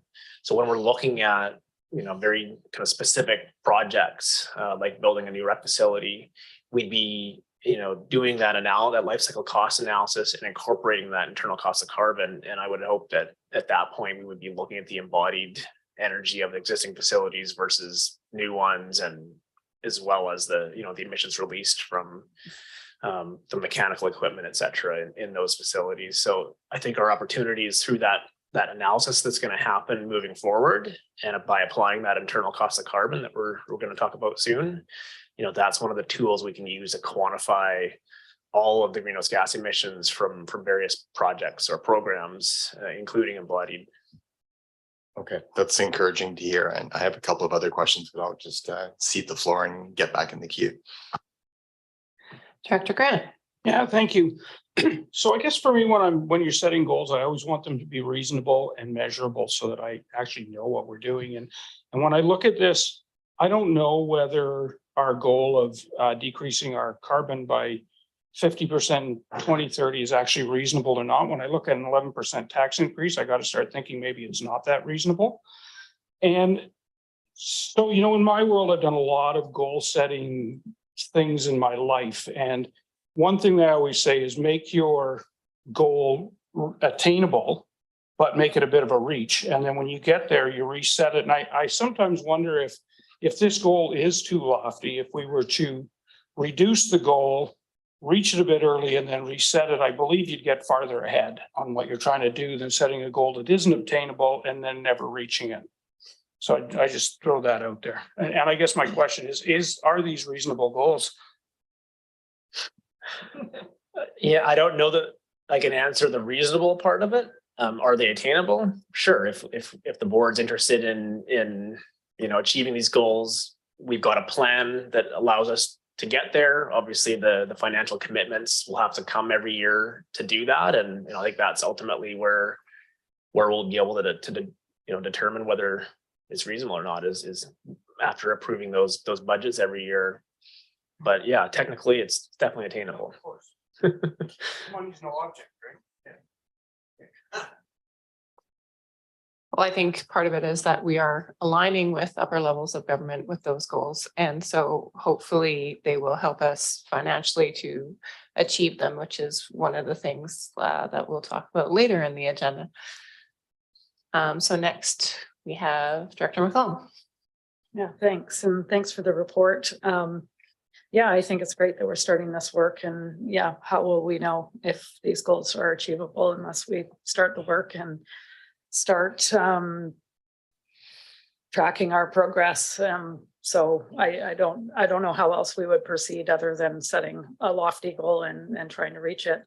I had a question around the corporate leadership item 6 or C6, recognize natural assets as an asset class, which makes perfect sense. And I'm glad to see that's included. But it made me wonder, just with the introduction of our new regional park service, whether or not there would be some kind of accounting for protection of wetlands and forests in this calculation, or if, I mean, that would be an area of control for us, and whether or not that fits into the framework that we're planning. Yeah, that's kind of precisely where, one of the areas where I think we could do that. If we're looking at acquiring large tracts of forest, or restoring or rehabilitating forest or wetlands, or whatever the natural area is, there's a carbon sequestration benefit to doing that. And through that regional park service work, I would hope that we could quantify the greenhouse gas reductions associated with various land purchases or restorative projects. There's definitely a big opportunity to sequester carbon through that kind of action. Great, that's great to hear. And just to follow up on Director Cole Hamilton's comments about the embodied carbon, I just want to highlight that I am also really pleased to see that there's an objective of including life cycle cost analysis on our capital decisions, because that is a piece that, we understand that there's impact, but we haven't really had the opportunity to quantify that and to bring that into our investment decisions. So I'm glad to see that that's something that we'll be working towards in the coming years. Thanks. Thank you. Next, we have Director Morin. Great, thank you, Chair. Well, these comments weren't intended to go after Director Grant, so hopefully he doesn't think that I'm trying to poke the bear. But I guess a few meetings ago we talked about the cost of not making these kinds of changes or having this kind of plan, and I think it's something for us to consider on having a bit of analysis around that. Because just if I look at the course of the night, and this is me, being a little philosophical here, so just indulge me.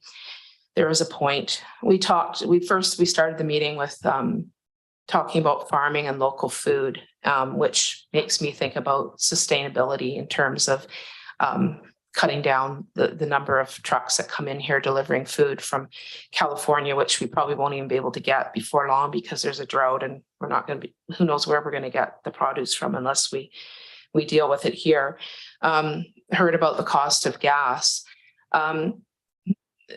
We're not responsible for all the choices that people make around their budgetary issues, in terms of, we all have the ability to drive less, to spend less on gas, to not order from Amazon Prime, to grow food, those kinds of things. And to me, this plan, getting back to this item on the agenda, is really about how can we mitigate some of the trouble that we've gotten ourselves into by the choices that we've made. And so I think that I think it's well thought out, and I think it's a great starting point, and those answers will become clear as we go along. But I really would like us to look at the question of, what does it cost us to do to not deal with these issues because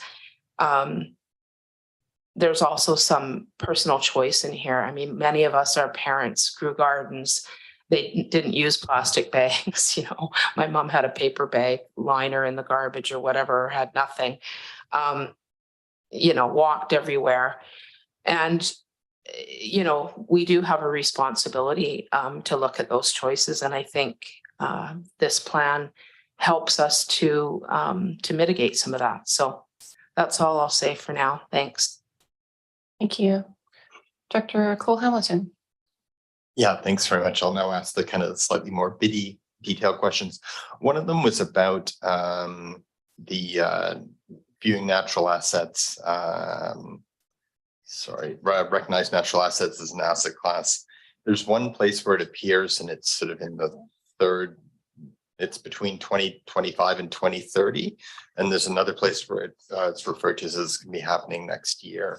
I was thinking, given I'm hoping it's next year rather than 2025 to 2030, given it's more of a conceptual change than anything else.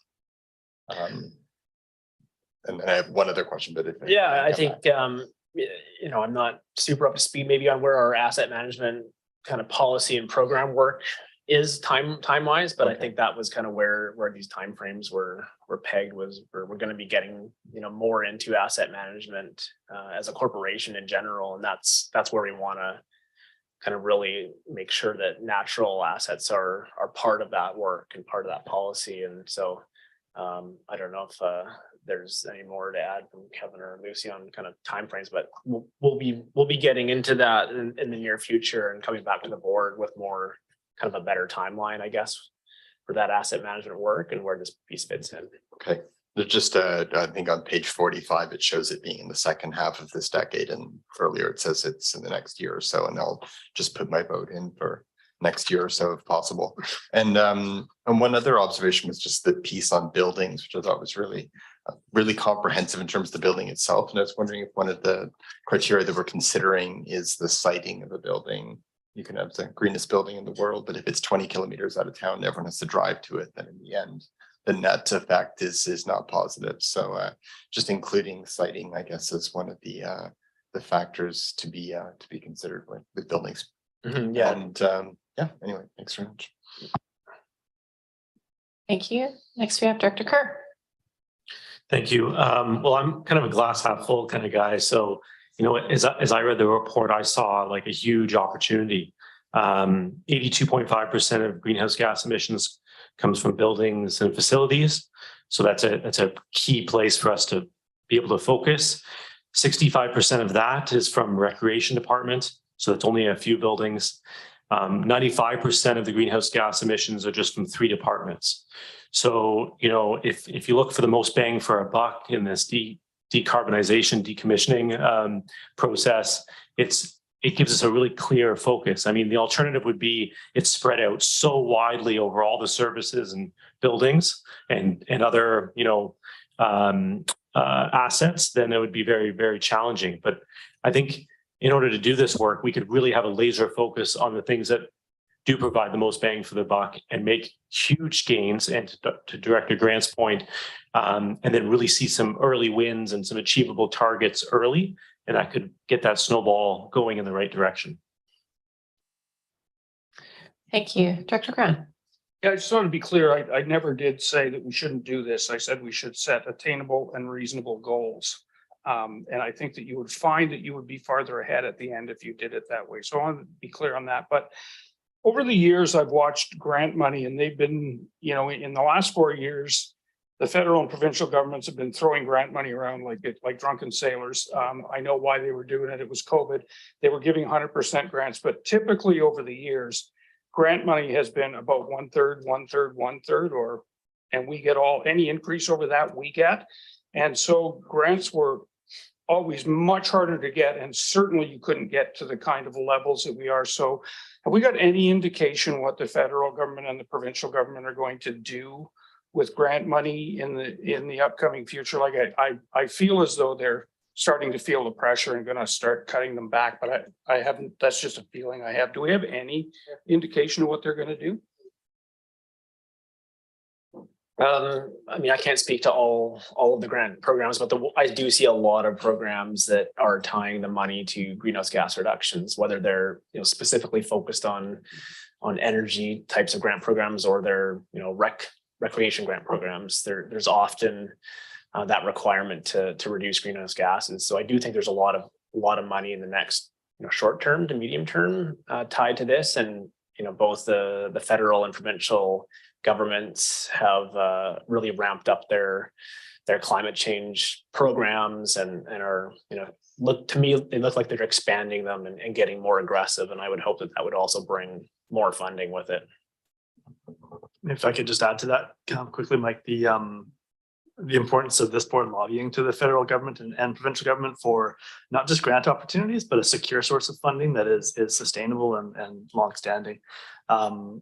Grants are fine and beneficial, no doubt, but it's that secure alternate sources of funding beyond the property tax that we're so used to collecting that would be, I think, most advantageous. And so in some of the advocacy work that this board might consider, it's that lobbying effort to look for secure, sustainable, long-term funding sources. And I would say that it all kind of goes hand in hand as well, right? We've kind of, up until this point, it was a lot of guesswork about our impacts. A lot of things were externalities, and with the things that have been presented in this report, life cycle analysis and internal cost of carbon, we are bringing those things into our realm of understanding, and we can then account for them, and we can go to upper levels of government with this data. Instead of just making a random ask, we can have very well understood greenhouse gas accounting and targets to go with that financial ask. Director Hardy. Thanks. So, yeah, Dr. Kerr basically said everything that I was going to say in regards to the best bang for our buck. I really like to see us again go back. The CEP was a great report, but again, with regards to us prioritizing our budgets, I'd like to see the best bang for our buck. And if part of the biggest contributors to greenhouse gas is our infrastructure, such as arenas and swimming pools. If we need to make a quick decision in regards to budgeting and what's going to give us the best bang for our buck, do we put it towards arenas and swimming pools versus electric buses and charging stations? Like, I'd like to be able to see, the various variables in regards to that, like when we're talking about our greenhouse gas emissions and what's putting off the most.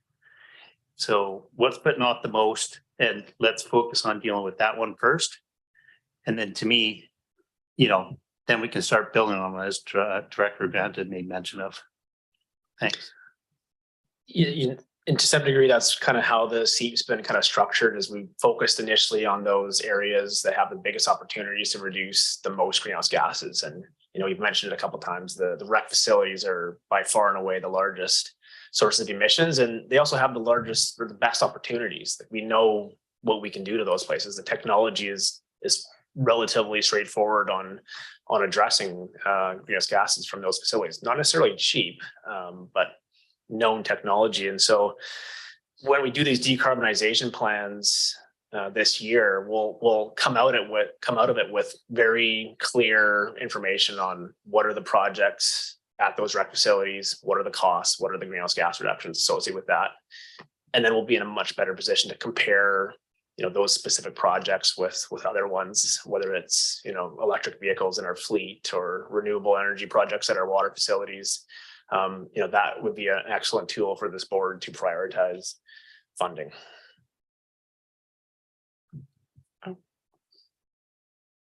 No. There you go. Just one more comment, Chair, in regards to, again, when we were looking at the Recreation Commission and the swimming pools, there's a recovery on those costs, right? Like, there's an initial cost by the CBRD, but based upon people going and using that facility, there was going to be a recovery on the cost of that infrastructure being in place. So I'm just wondering again, if that's something that we should be keeping in mind as well, is again, that's a great bang for your buck because you immediately address your greenhouse gas issues. And then there's the cost recovery associated with that. So at the end of the day, it's not as big of a burden on the taxpayer. I think was it 70% of the costs or people utilizing that facility down the road, 70% of the cost could be recovered, and then that would be about 30 or 35% being subsidized by government. Like to me, that's a pretty good picture right there. How do we apply that to some of the other infrastructure projects that we got going down the road here as well? Skating arena would probably be another one, right? Yeah. So again, that's why I'm talking about that prioritization is what's, again, do we need to take that into account when we're making those decisions? Definitely. And that's I think that big piece that we're all talking about is that life cycle cost analysis and assessment, and using that internal cost of carbon when we're looking at building a new facility, a new pool or a new rink versus renovating an existing one versus spending it on, a renewable energy project at a wastewater facility. Once we do this initial work to develop those decarbonization plans and do those energy audits, we'll have much better information on the costs and benefits that we can bring back to the board to help prioritize. Thanks. Yeah, I think it's actually Director Grieve. I just sort of jumped around to get Director Hardy's mic back on there, but Director Grieve, go ahead. Oh, thanks. Okay, thank you very much. A lot of good discussion. I do think, though, we're going to have to get real. I think there's somebody once said quite often people focus on harm and forget about harm reduction. And we're looking for progress over perfection. I think there's a lot possibly of, we're talking about the rec facilities. There might be a lot of low-hanging fruit there. I mean, we talk about retrofitting, weatherproofing, insulation, caulking. A lot of this stuff used to be PST exempt when I worked in the hardware store, but it's not anymore. So the government speaks out of both sides of its mouth too. So, a lot of the discussion is around technology that hasn't even been invented yet. So I think we just have to find the low-hanging fruit just to begin with and start working on it. Like Director Grant said, we set these lofty goals. I think the poverty reduction strategy said that we'd be reducing poverty by 25% in 2023.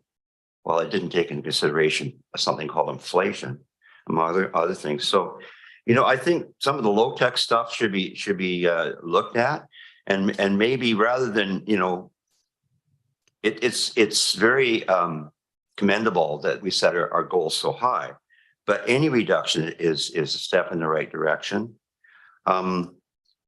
Somebody said also that with great expectations comes great disappointment, and that's what we don't want. So we have to pick the easy stuff first. And if you remember the original meeting last May, those of us who were around the table, one of the options, one of the bullets was reduction of services. So there's something we might have to do. We might have to close the pools down earlier, or we might have to take some hits there. Do we really need the thermostat set this high? I tell you right now, in Europe, the thermostats are set pretty damn low. Thanks. Director Healy. Thanks, Chair. Just a short comment. I think we have to do this, but I also think it's really important how we engage with our community, because people's willingness to pay is pretty crucial. But I think part of our job is to lay clearly before people what the choices are. And oftentimes when we're looking at things that we have to do and the choices we have to make, it boils down to, do we expect that we can get what we need and continue to enjoy all the perks that we currently have? You know, are we going to have a modern swimming pool that doesn't cost a lot to go to and that has equity considerations built in, while at the same time we're able to achieve our greenhouse gas reduction targets? I think those are the sorts of choices that we need to lay before people so that people have a really clear idea of what it's going to cost, what we're going to get for it, and can consider whether they're willing to pay. I think there's a significant number of people who are, but I think there's another significant number of people who aren't. So, thanks. Thank you. Okay, that was a really good discussion and a really good report. Thanks to staff. I know that was a ton of work and a lot of great information. And I know that I will be going back over it and trying to absorb more of it a second time around. And I'm sure we will be seeing lots more of it in the future as well. So we are on receipt and it's above the full board. All in favor? Any opposed? That's carried. All right. No, I want to add something to it, make it slightly different. That as written, that the updated CVRD corporate energy and emissions plan reflecting changes be approved, but I would like to add, and that in the next update, the emissions from Comox Valley BC Transit be included as an addendum. Second. Okay, that was seconded by Cole Hamilton. Any further discussion? All right, above the full board, all in favor? Any opposed? And that's carried unanimously. Thank you. And we're on to number 5, draft internal cost of carbon policy. Second. Moved by Arbor, seconded by McCullum. Thank you. And pleased to introduce Lucy Wacharek again. Lucy. Thank you. So good afternoon again, or good evening, Madam Chair and Directors. It's dark outside now. Staff are delivering on the directions provided by the board through that endorsed carbon corporate energy and emissions plan. So as one of 6 of those corporate initiatives within the plan, we have for your consideration today, the draft internal cost of carbon policy. So this draft has been prepared through collaboration efforts by financial services and with planning and development. Today, we are asking the board to adopt the policy. And at a future date, staff will return with a bylaw to formally establish that internal cost of carbon reserve. So having such a policy in place, as we've talked about, this helps us to get aligned with other climate leaders and best practice. The policy gives direction to staff for incorporating energy and emission factors into our financial planning process and takes steps to accumulate funds specifically identified to assist with future carbon reduction projects. So as mentioned during the delivery of the budget, for the first time, we have a line item included for relevant services to identify that cost of carbon. The carbon price is set at $160, and this is aligned with our endorsed energy and emissions plan. And that annual calculation will be based on the most recent calculation of emissions inventory. Okay. So decision-making processes will be improved to the future by having asset management policies and our plans reflect these energy and emission goals, and by including that life cycle costing analysis where relevant and possible. So it will really help as we move forward to get better decision-making information in front of you. At a future date, and when the board considers the bylaw for the internal cost of carbon reserve, further direction can be provided to staff regarding how the funds will be used. Although we are saying that we'll identify those identified funds, we'll hold them in one reserve. Staff, we will maintain the records of which services these dollars are coming from. We may want to consider using reserve funds that potentially can be targeted to these these areas where we have large emissions. Staff recommends that the board move forward with endorsement, and we're happy to do our best to answer any of your questions. Great, thanks, Lucy. It's another good report. Dr. Arbor, go ahead. Yeah, you know, one report was one thing, but now when you have 2 reports on carbon and emissions, that leads me to put on my green tie today. So Yeah, no, this is really, really good to see. And the amounts are fairly small that we're going to stash aside. I think when we're talking about funding the corporate emissions reduction plan, those amounts are probably not going to meet the mark, but it's good that we are doing something, that we are actually joining other municipalities and local governments that are going beyond what has been the practice for the last 15 years. Calculate your emissions and buy some carbon credit in India and hope that the credits are not phantom credits. So I think it's great that we're actually moving in a direction where we are costing our carbon and building a reserve that will support investment at the low level into our carbon reduction. So thanks to staff for this one again. I'm fully in favor as well. Director McCollum.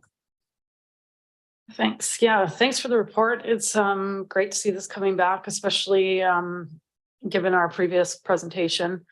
I have zero concerns with this, and I think our starting point makes complete sense, as does the intention of how we're going to escalate our internal cost of carbon.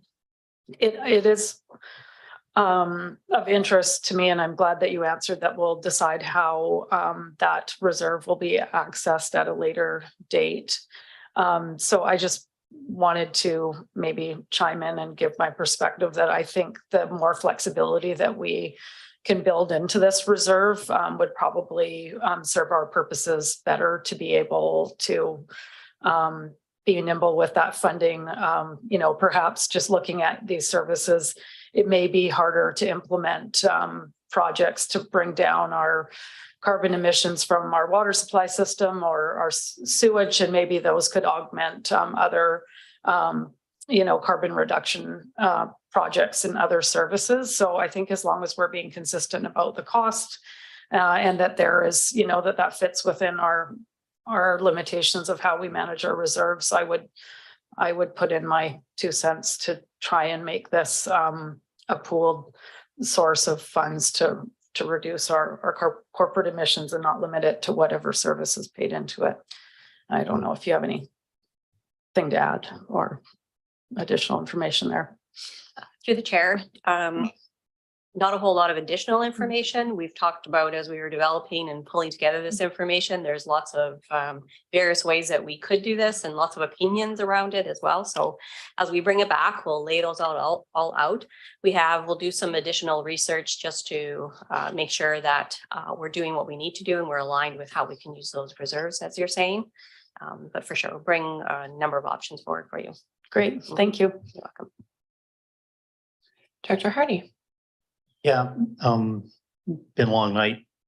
Maybe I'm asking a silly question, but in regards to the implementation of this policy, based upon the budget that we looked at, where we're looking at about 11% increase, is the implementation of this policy part of that budget that was presented earlier, or is this 11% increase that we're looking at in taxation, and then on top of that, the implementation of this policy? Mm-hmm. Just wondering. Yeah, through the chair. So as it relates to the budget that we brought forward to you, the internal cost of carbon calculations that were the $141,000 is included in that proposed budget. So it's worked into calculations from a funding perspective, from requisitions. And in some cases, it may be a user fee that's covering part of that, but it's in there already. So it's part of the 11%. Thank you. Director Green. And just to be clear, we cannot claim these carbon credits. Through the chair. We have to buy them from India still. I have, to my understanding, we can't claim them. They're Okay, so it's just a feel good. Thank you. This is an internal way, and in essence, you're building your reserves, but very specifically, and earmarking it for energy and emission projects. Thank you. I don't see any further lights. All right. So we are on receipts. All in favor? Any opposed? That's carried. And there's a recommendation. Second. Moved by Arbor, seconded by McCollum, and the recommendation is that the board approve the internal cost of carbon policy as presented in this report, and that the board direct staff to bring forward a bylaw to establish an internal cost of carbon reserve fund. Contributions to the fund will result from the annual cost of carbon calculations as indicated with the annual financial plan. Any further discussion? Again, it's above the full board. All in favor? Any opposed? That's carried unanimously. Thank you. Again, big thanks to staff on that. And we are on number 6, the electoral area committee from December 19th. Moved by Arbor, second by Cole Hamilton, and we have the minutes just for receipt. So it's already been moved in seconds. Any further discussion? All in favor? Any opposed? That's carried. And we're on to number 7, the public hearing from January 4th. Moved by Arbor, seconded by Grant. Thank you. And again, it's for receipt. Any discussion on the public hearing minutes from January 4th? Okay, that's a vote of full board. All in favor? Any opposed? That's carried unanimously. And we're on to item 8. Those are the minutes from ESIC for January 9th, moved by Director Greaves, seconded by Arbor. It's a vote of full board. All in favor? Any opposed? That's carried unanimously. And we're on recommendation 1, moved by Arbor, seconded by Grieve. This is regard to a development variance permit for 1729 Ryan Road East. Any further discussion? And it's a vote of the areas. All in favor? That's unanimous. Thank you. Recommendation 2, moved by Grieve, seconded by Arbor. It's in regard to an agency referral and the Comox Valley zone or rural Comox Valley zoning bylaw. Any further discussion?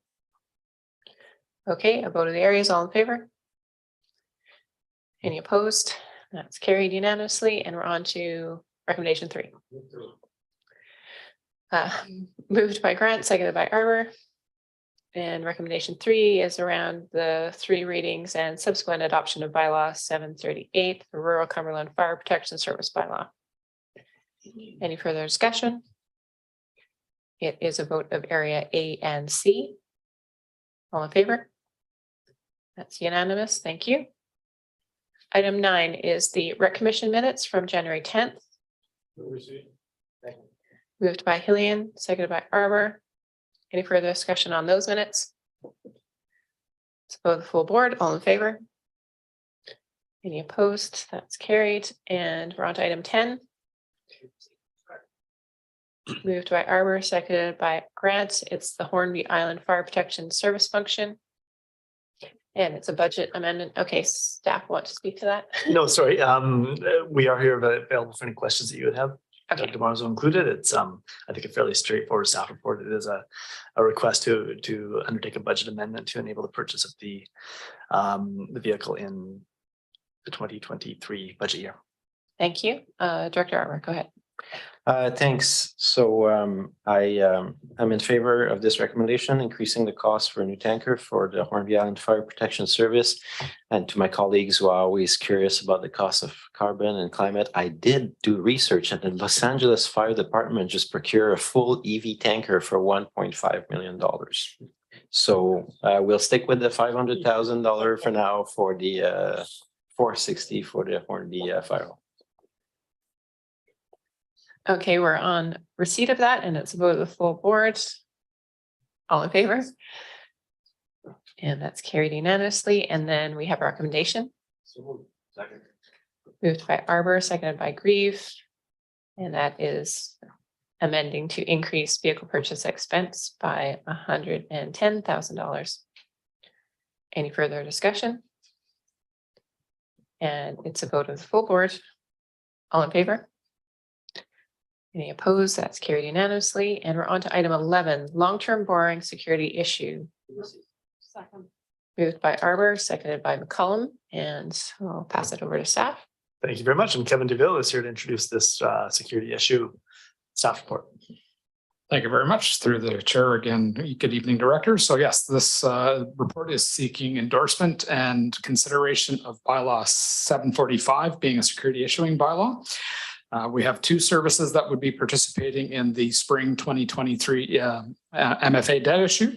And that would be the Comox Strathcona Waste Management Service and the Union Bay Water Service. Firstly, with respect to the solid waste service, this is the culmination of many years worth of work going back to loan authorization that was approved back in 2014. And this stems from various bits of work around historical landfill closure, new engineered landfill, and the Campbell River landfill closure. So we're nearing the end of all that work. So we just want to roll up the remaining interim financing into a long-term debt issue. And then secondarily, with the Union Bay Water Service, of course, we took over the former Union Bay Improvement District back in July 2021. Just prior to that conversion, they had secured financing with the Royal Bank of Canada for their new water treatment plant and above ground reservoir. That debt facility is now coming due. So we're just looking to roll that into our MFA debt facilities in this upcoming debt issue. So I'll just kind of leave it there and certainly welcome any questions. Okay, Director Arbour, go ahead. Thanks, Kevin. I think I'll get asked in Union Bay. So am I reading Appendix A correct that we are signing for the UBID treatment plan is 4.28%?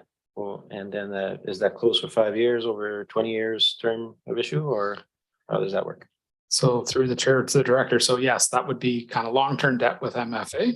And those do get locked in for a 10-year term, 10 but years? we're looking at a 20-year term that we're seeking. But of course, that would get renewed or revisited every 10 years. Thanks very much. Director Grieve. So it's very telling, folks, that even MFA is now 4.28. And what was the Royal Bank rate that Union Bay had previously? Yeah, it was over 5. I know that for sure. I don't have the exact rate. Oh, sorry. 1.5? Oh, okay. So 1.5. Okay. And that's just a factor of when it was At the time, yeah. Right, yeah. Okay, so we're on receipt. To vote the full board, all in favor? Any opposed? That's carried unanimously. Hillian and Grieve move the recommendation, and that is that bylaw 745 be forwarded to the Comox Valley Regional District Board for first, second, and third reading and final adoption. And it's a vote the full board. All in favor?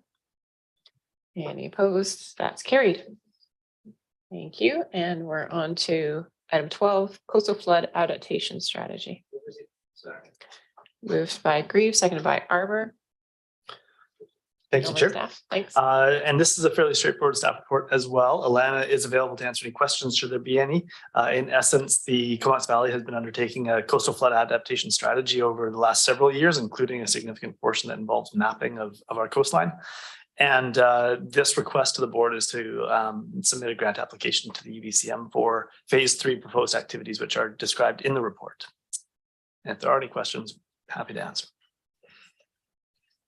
Okay, any questions on phase 3 of coastal flood mapping? Director Arbour. It's just worth mentioning that this is a pretty precious collaboration between DRD, Comox First Nation, Town of Comox, City of Courtenay, and Moti. Not on every topic that we're aligned, but on this one, we seem to be doing some really great work. Thanks. Thanks for that. Any further discussion? No questions for Alana? All right, so we're on receipt and it's a vote of the areas. All in favor? Any opposed? That's carried unanimously. There's a recommendation. Moved by Grant, seconded by Arbour, and it's that the board support the grant application to UBCM and provide overall grant management. Any further discussion? Again, a vote of the areas. All in favor? And that's carried unanimously. And we're on to, oh no, we've already done transit. So we are on to item 14, the orientation service establishment process. Moved by Arbour, seconded by McCullum. And hello, Jake.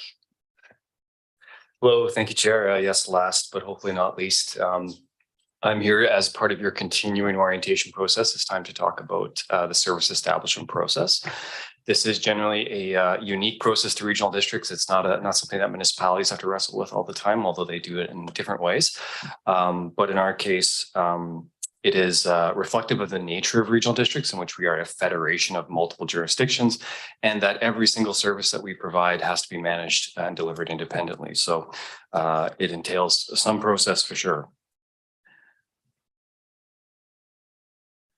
Okay, tonight's meeting has actually been a great precursor for this presentation, given that we've had delegations come forward seeking public support for various initiatives to solve problems and capitalize on opportunities. We've also had numerous references to services that we have and that we're budgeting for. We've also had references to services that we don't have and that there may be an interest in establishing them. So yeah, great segue into this presentation. Generally, again, you're being asked likely on a fairly regular basis to provide public support to different initiatives. And sometimes those can be small and straightforward. Sometimes they can be very large international issues in which they're hoping that the local government can get on board with and somehow try and push the needle in some regard. So I applaud you for the board for receiving and considering sometimes very challenging inquiries and requests for support. And so what we're here to tonight is partially to identify, what is the range of ways that you can respond to these activities, whether we have a service or whether we don't have a service.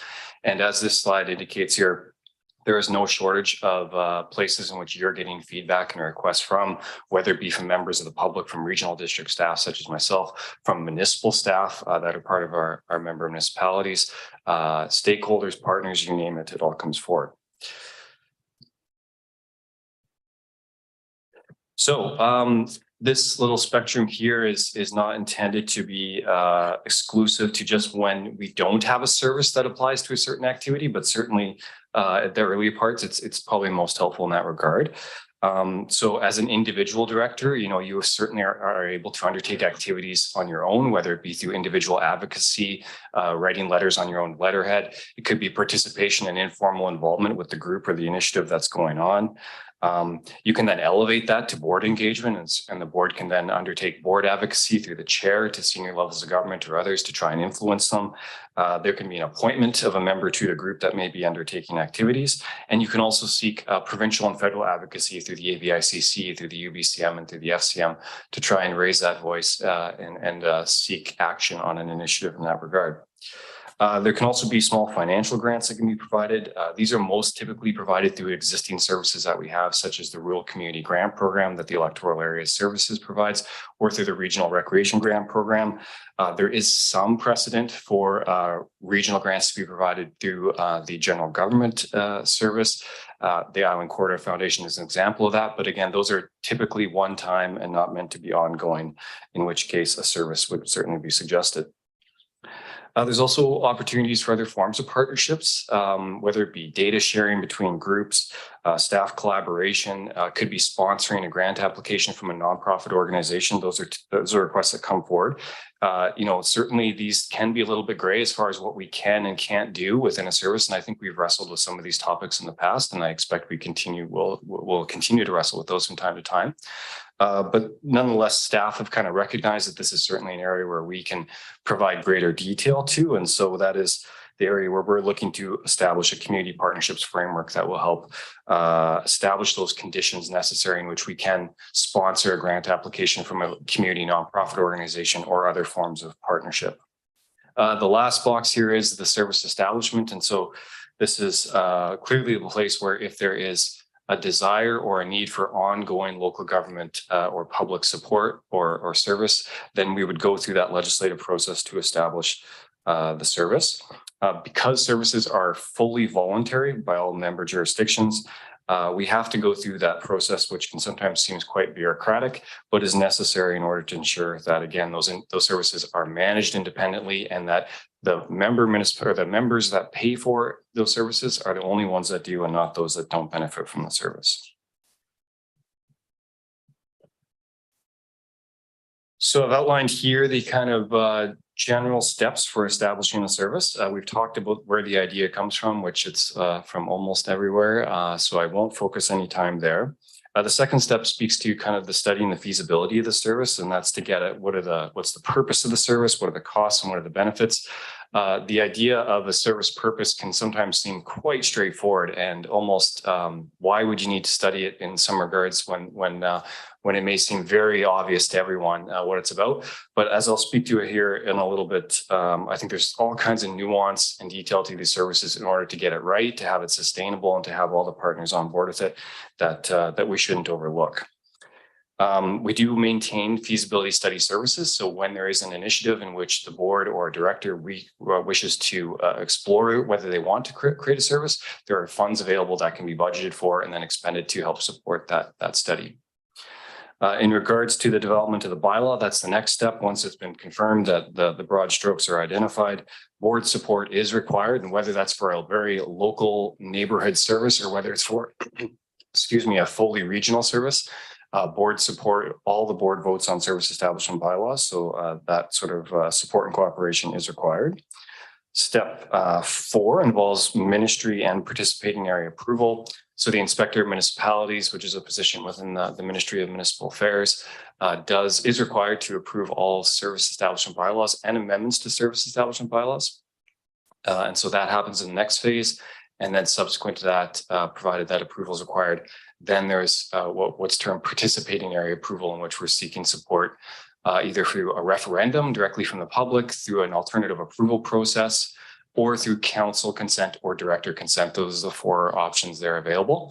There's plenty of statutory requirements on what must be used in which cases. I won't get into those details now, but fair to say that when we bring forward an initiative and we look at the feasibility, we start to develop that bylaw. Certainly, those are considerations that we're going to be looking to bring forward for your attention and direction.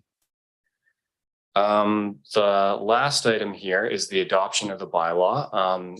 And so it's worth noting here that October 1st is a bit of a hard deadline in the form of establishing bylaws, and that's a BC assessment deadline that they impose. So in order to have those properties that are within the service area flagged and then taxation can be provided in the subsequent year, they require that bylaw by October the 1st. So typically we're working backwards, and as it's noted there at the bottom, sometimes in very straightforward cases, we can go through this process in about 4 months. Others, it can be more than a year, depending on the complexity and the scope.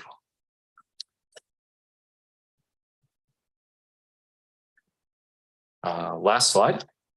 So I've already kind of noted the flexibility available in designing service arrangements.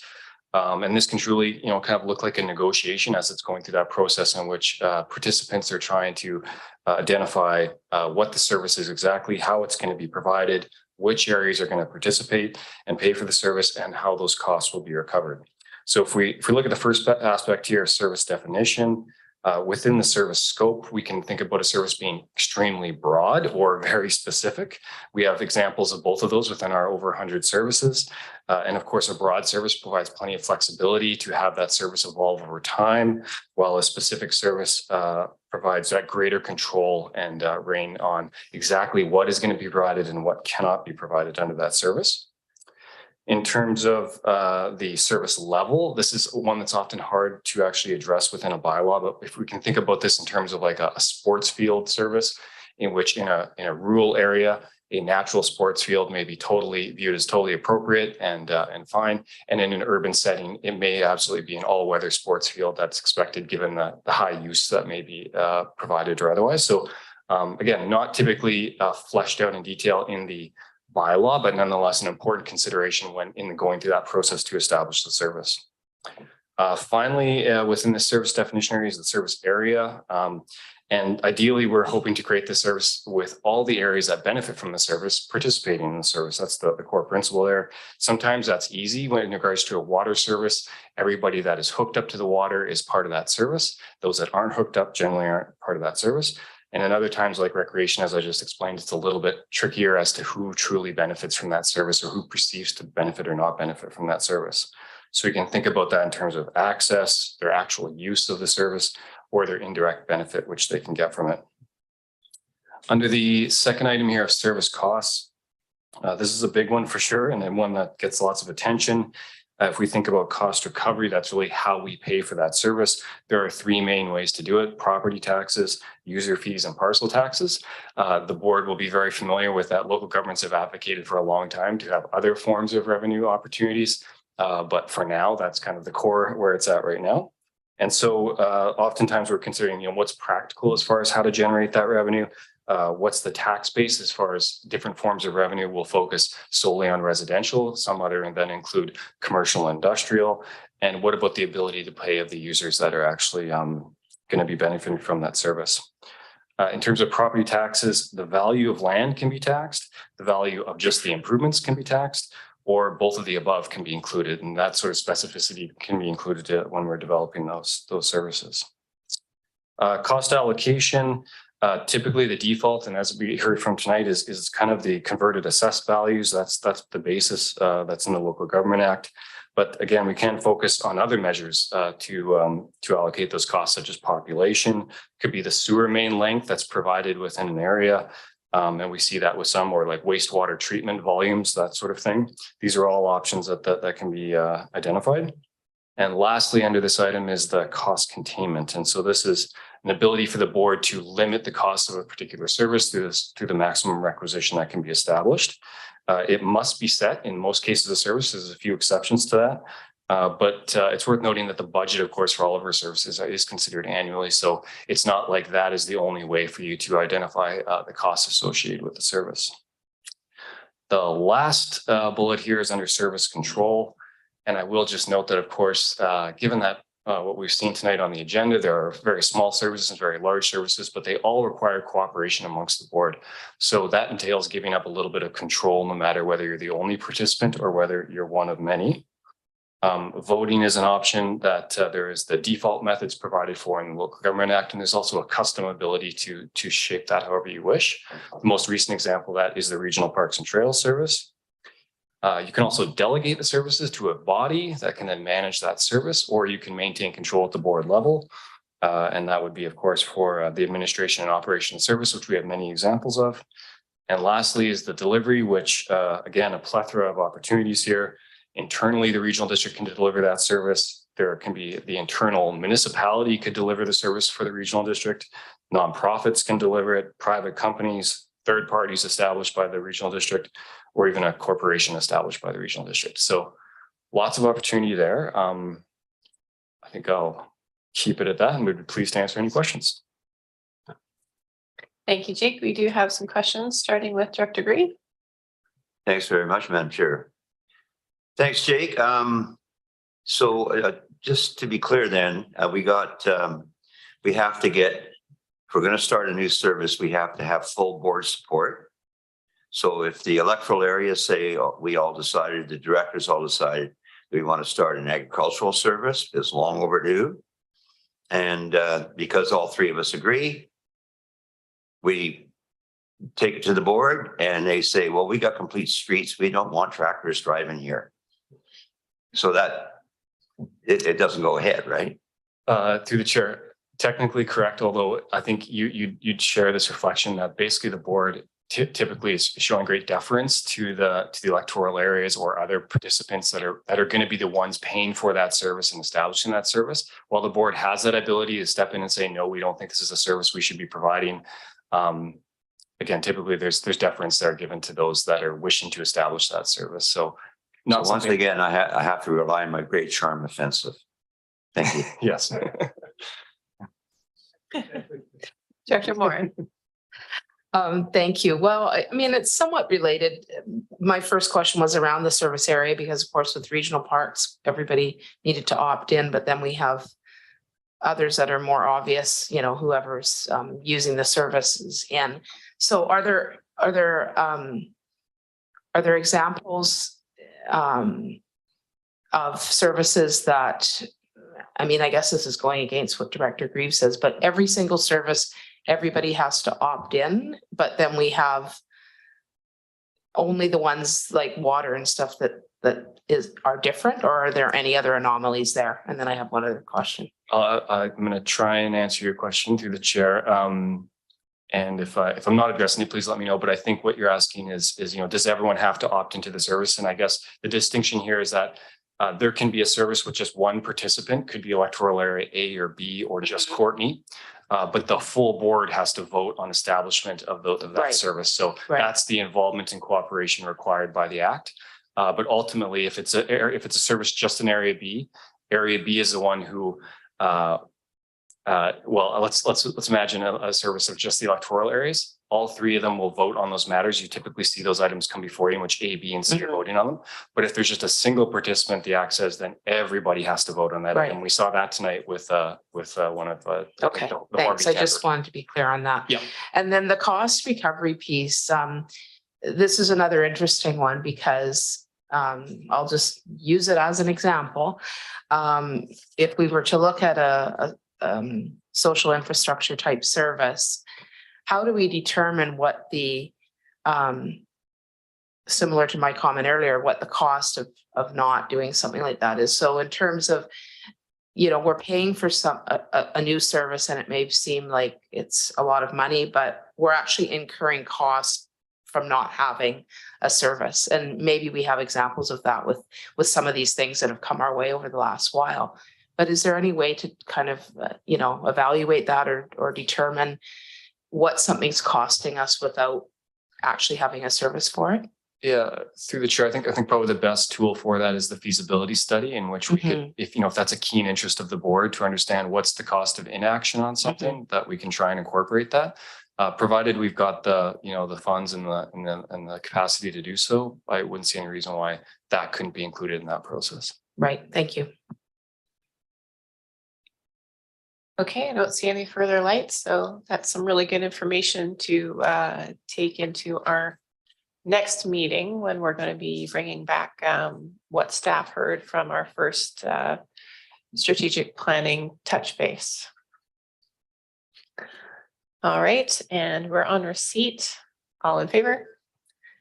Any opposed? That's carried. Thank you. We are on to bylaws and resolutions for first, second, and third reading. First and second. Moved by Arbor, seconded by Grant, and that's first, second on a bylaw number 738, the Rural Cumberland Fire Protection Service Establishment Bylaw. It's a vote of the full board. All in favor? Any opposed? That's unanimous. Third reading moved by Arbor. Seconded by Moran. Thank you. All in favor? Any opposed? That's carried. Thank you.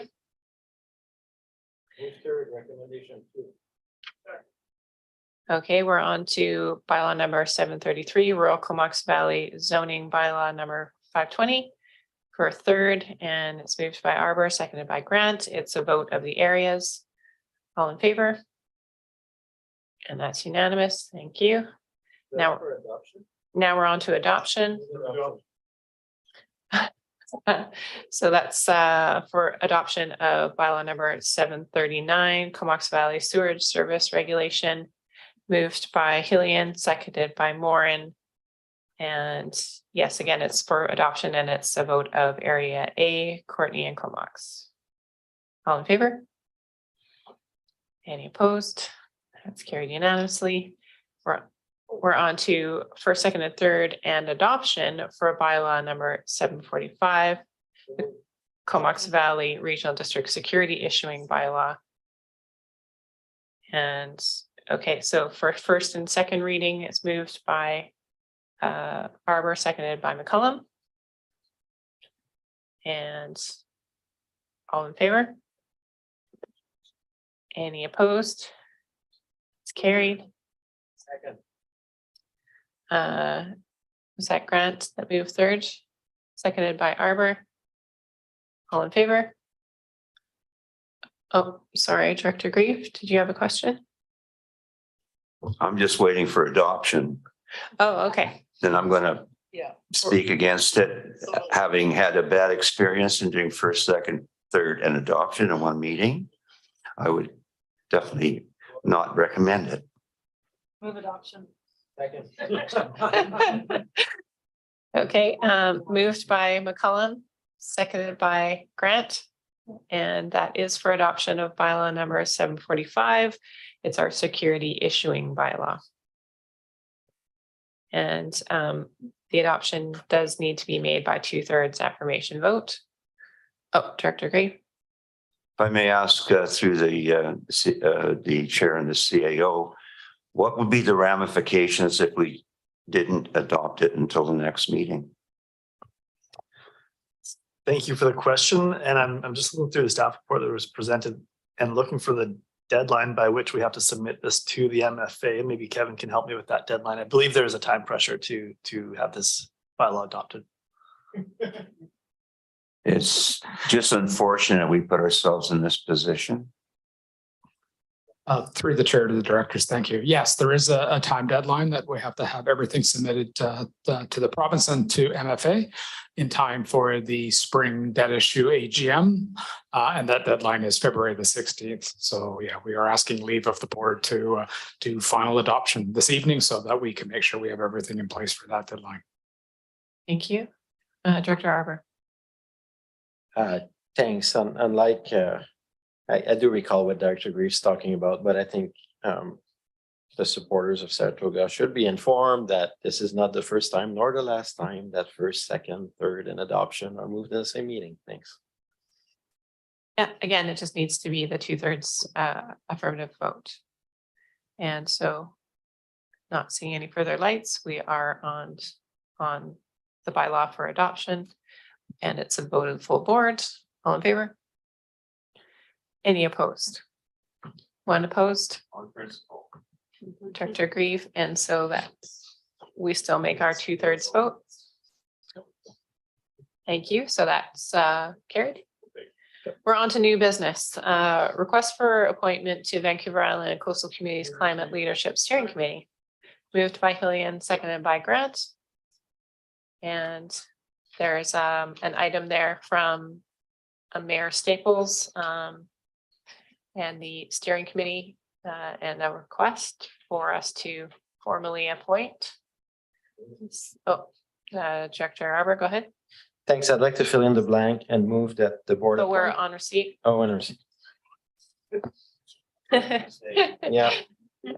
Okay, I don't see any lights for. Thank you. Yeah, thank you. Since we're on receipt, I think that Director Cole Hamilton did a good job in including reporting to our board on the meetings of EVICC's Coastal Climate Leadership Steering Committee. And I know that Chair Kettler has stepped in as well when Director Cole Hamilton couldn't make it, or even sometime overlap with him as well. So I propose we continue with those appointments. I know they have a work program already underway. Any further discussion? Okay, we'll call on receipt. All in favor of receipt? That's unanimous. There's a requested action.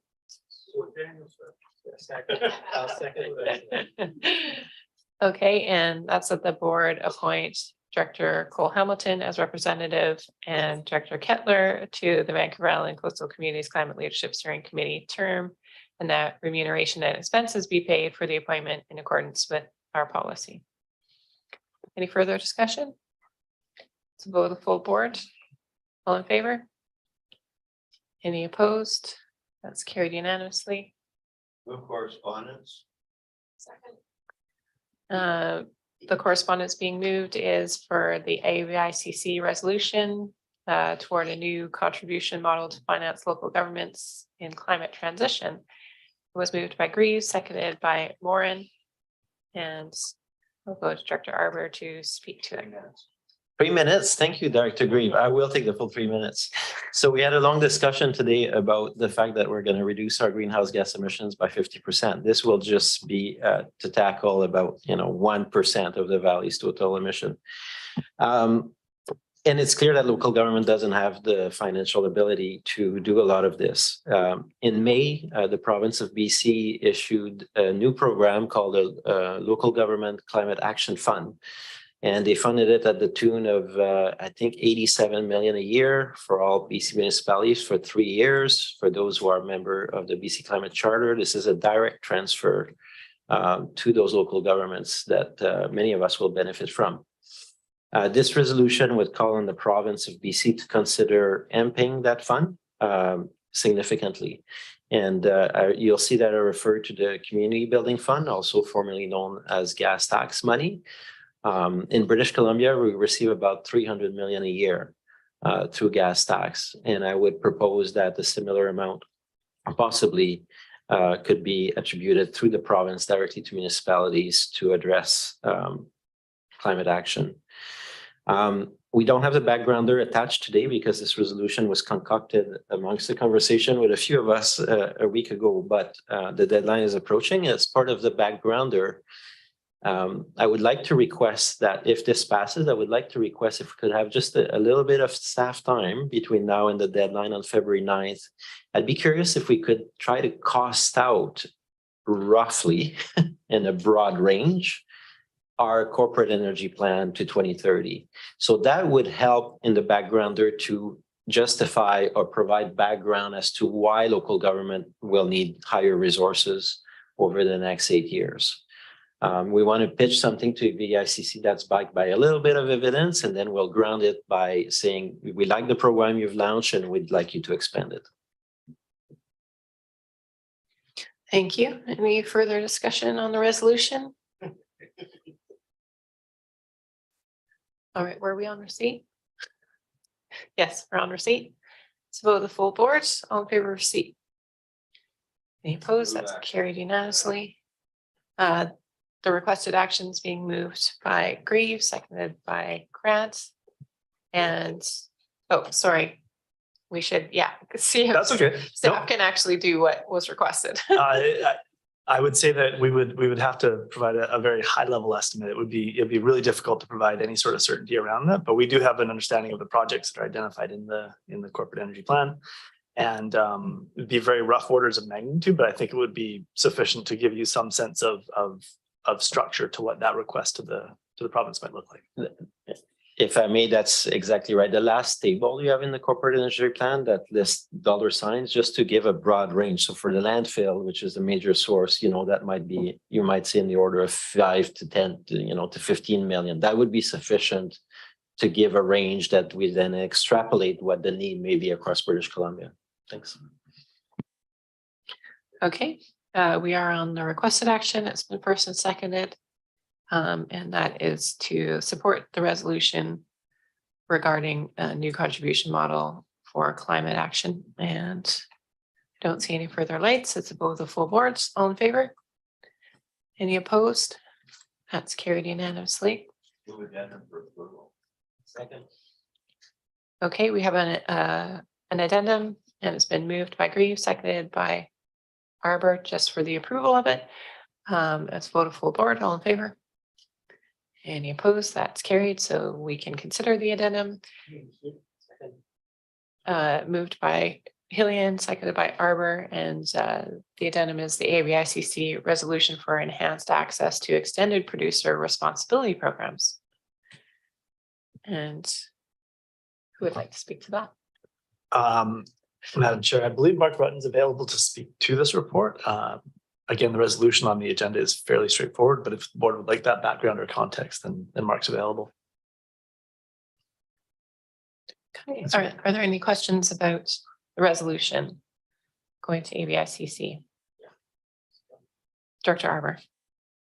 Thanks. I was one of the people who put that forward to see if we could do some advocacy for waste management. Again, the goals, when we were talking about achievable goals, I think there's some very ambitious goals with our waste management, not only on the recycling side, but also on dealing with the methane. And this one looks at all the materials that we're currently not able to easily handle. And I think whenever we can beat the eye of the province, French. Anyways, whenever we can approach the province and do some lobbying, this is a really good resolution we should put forward for them.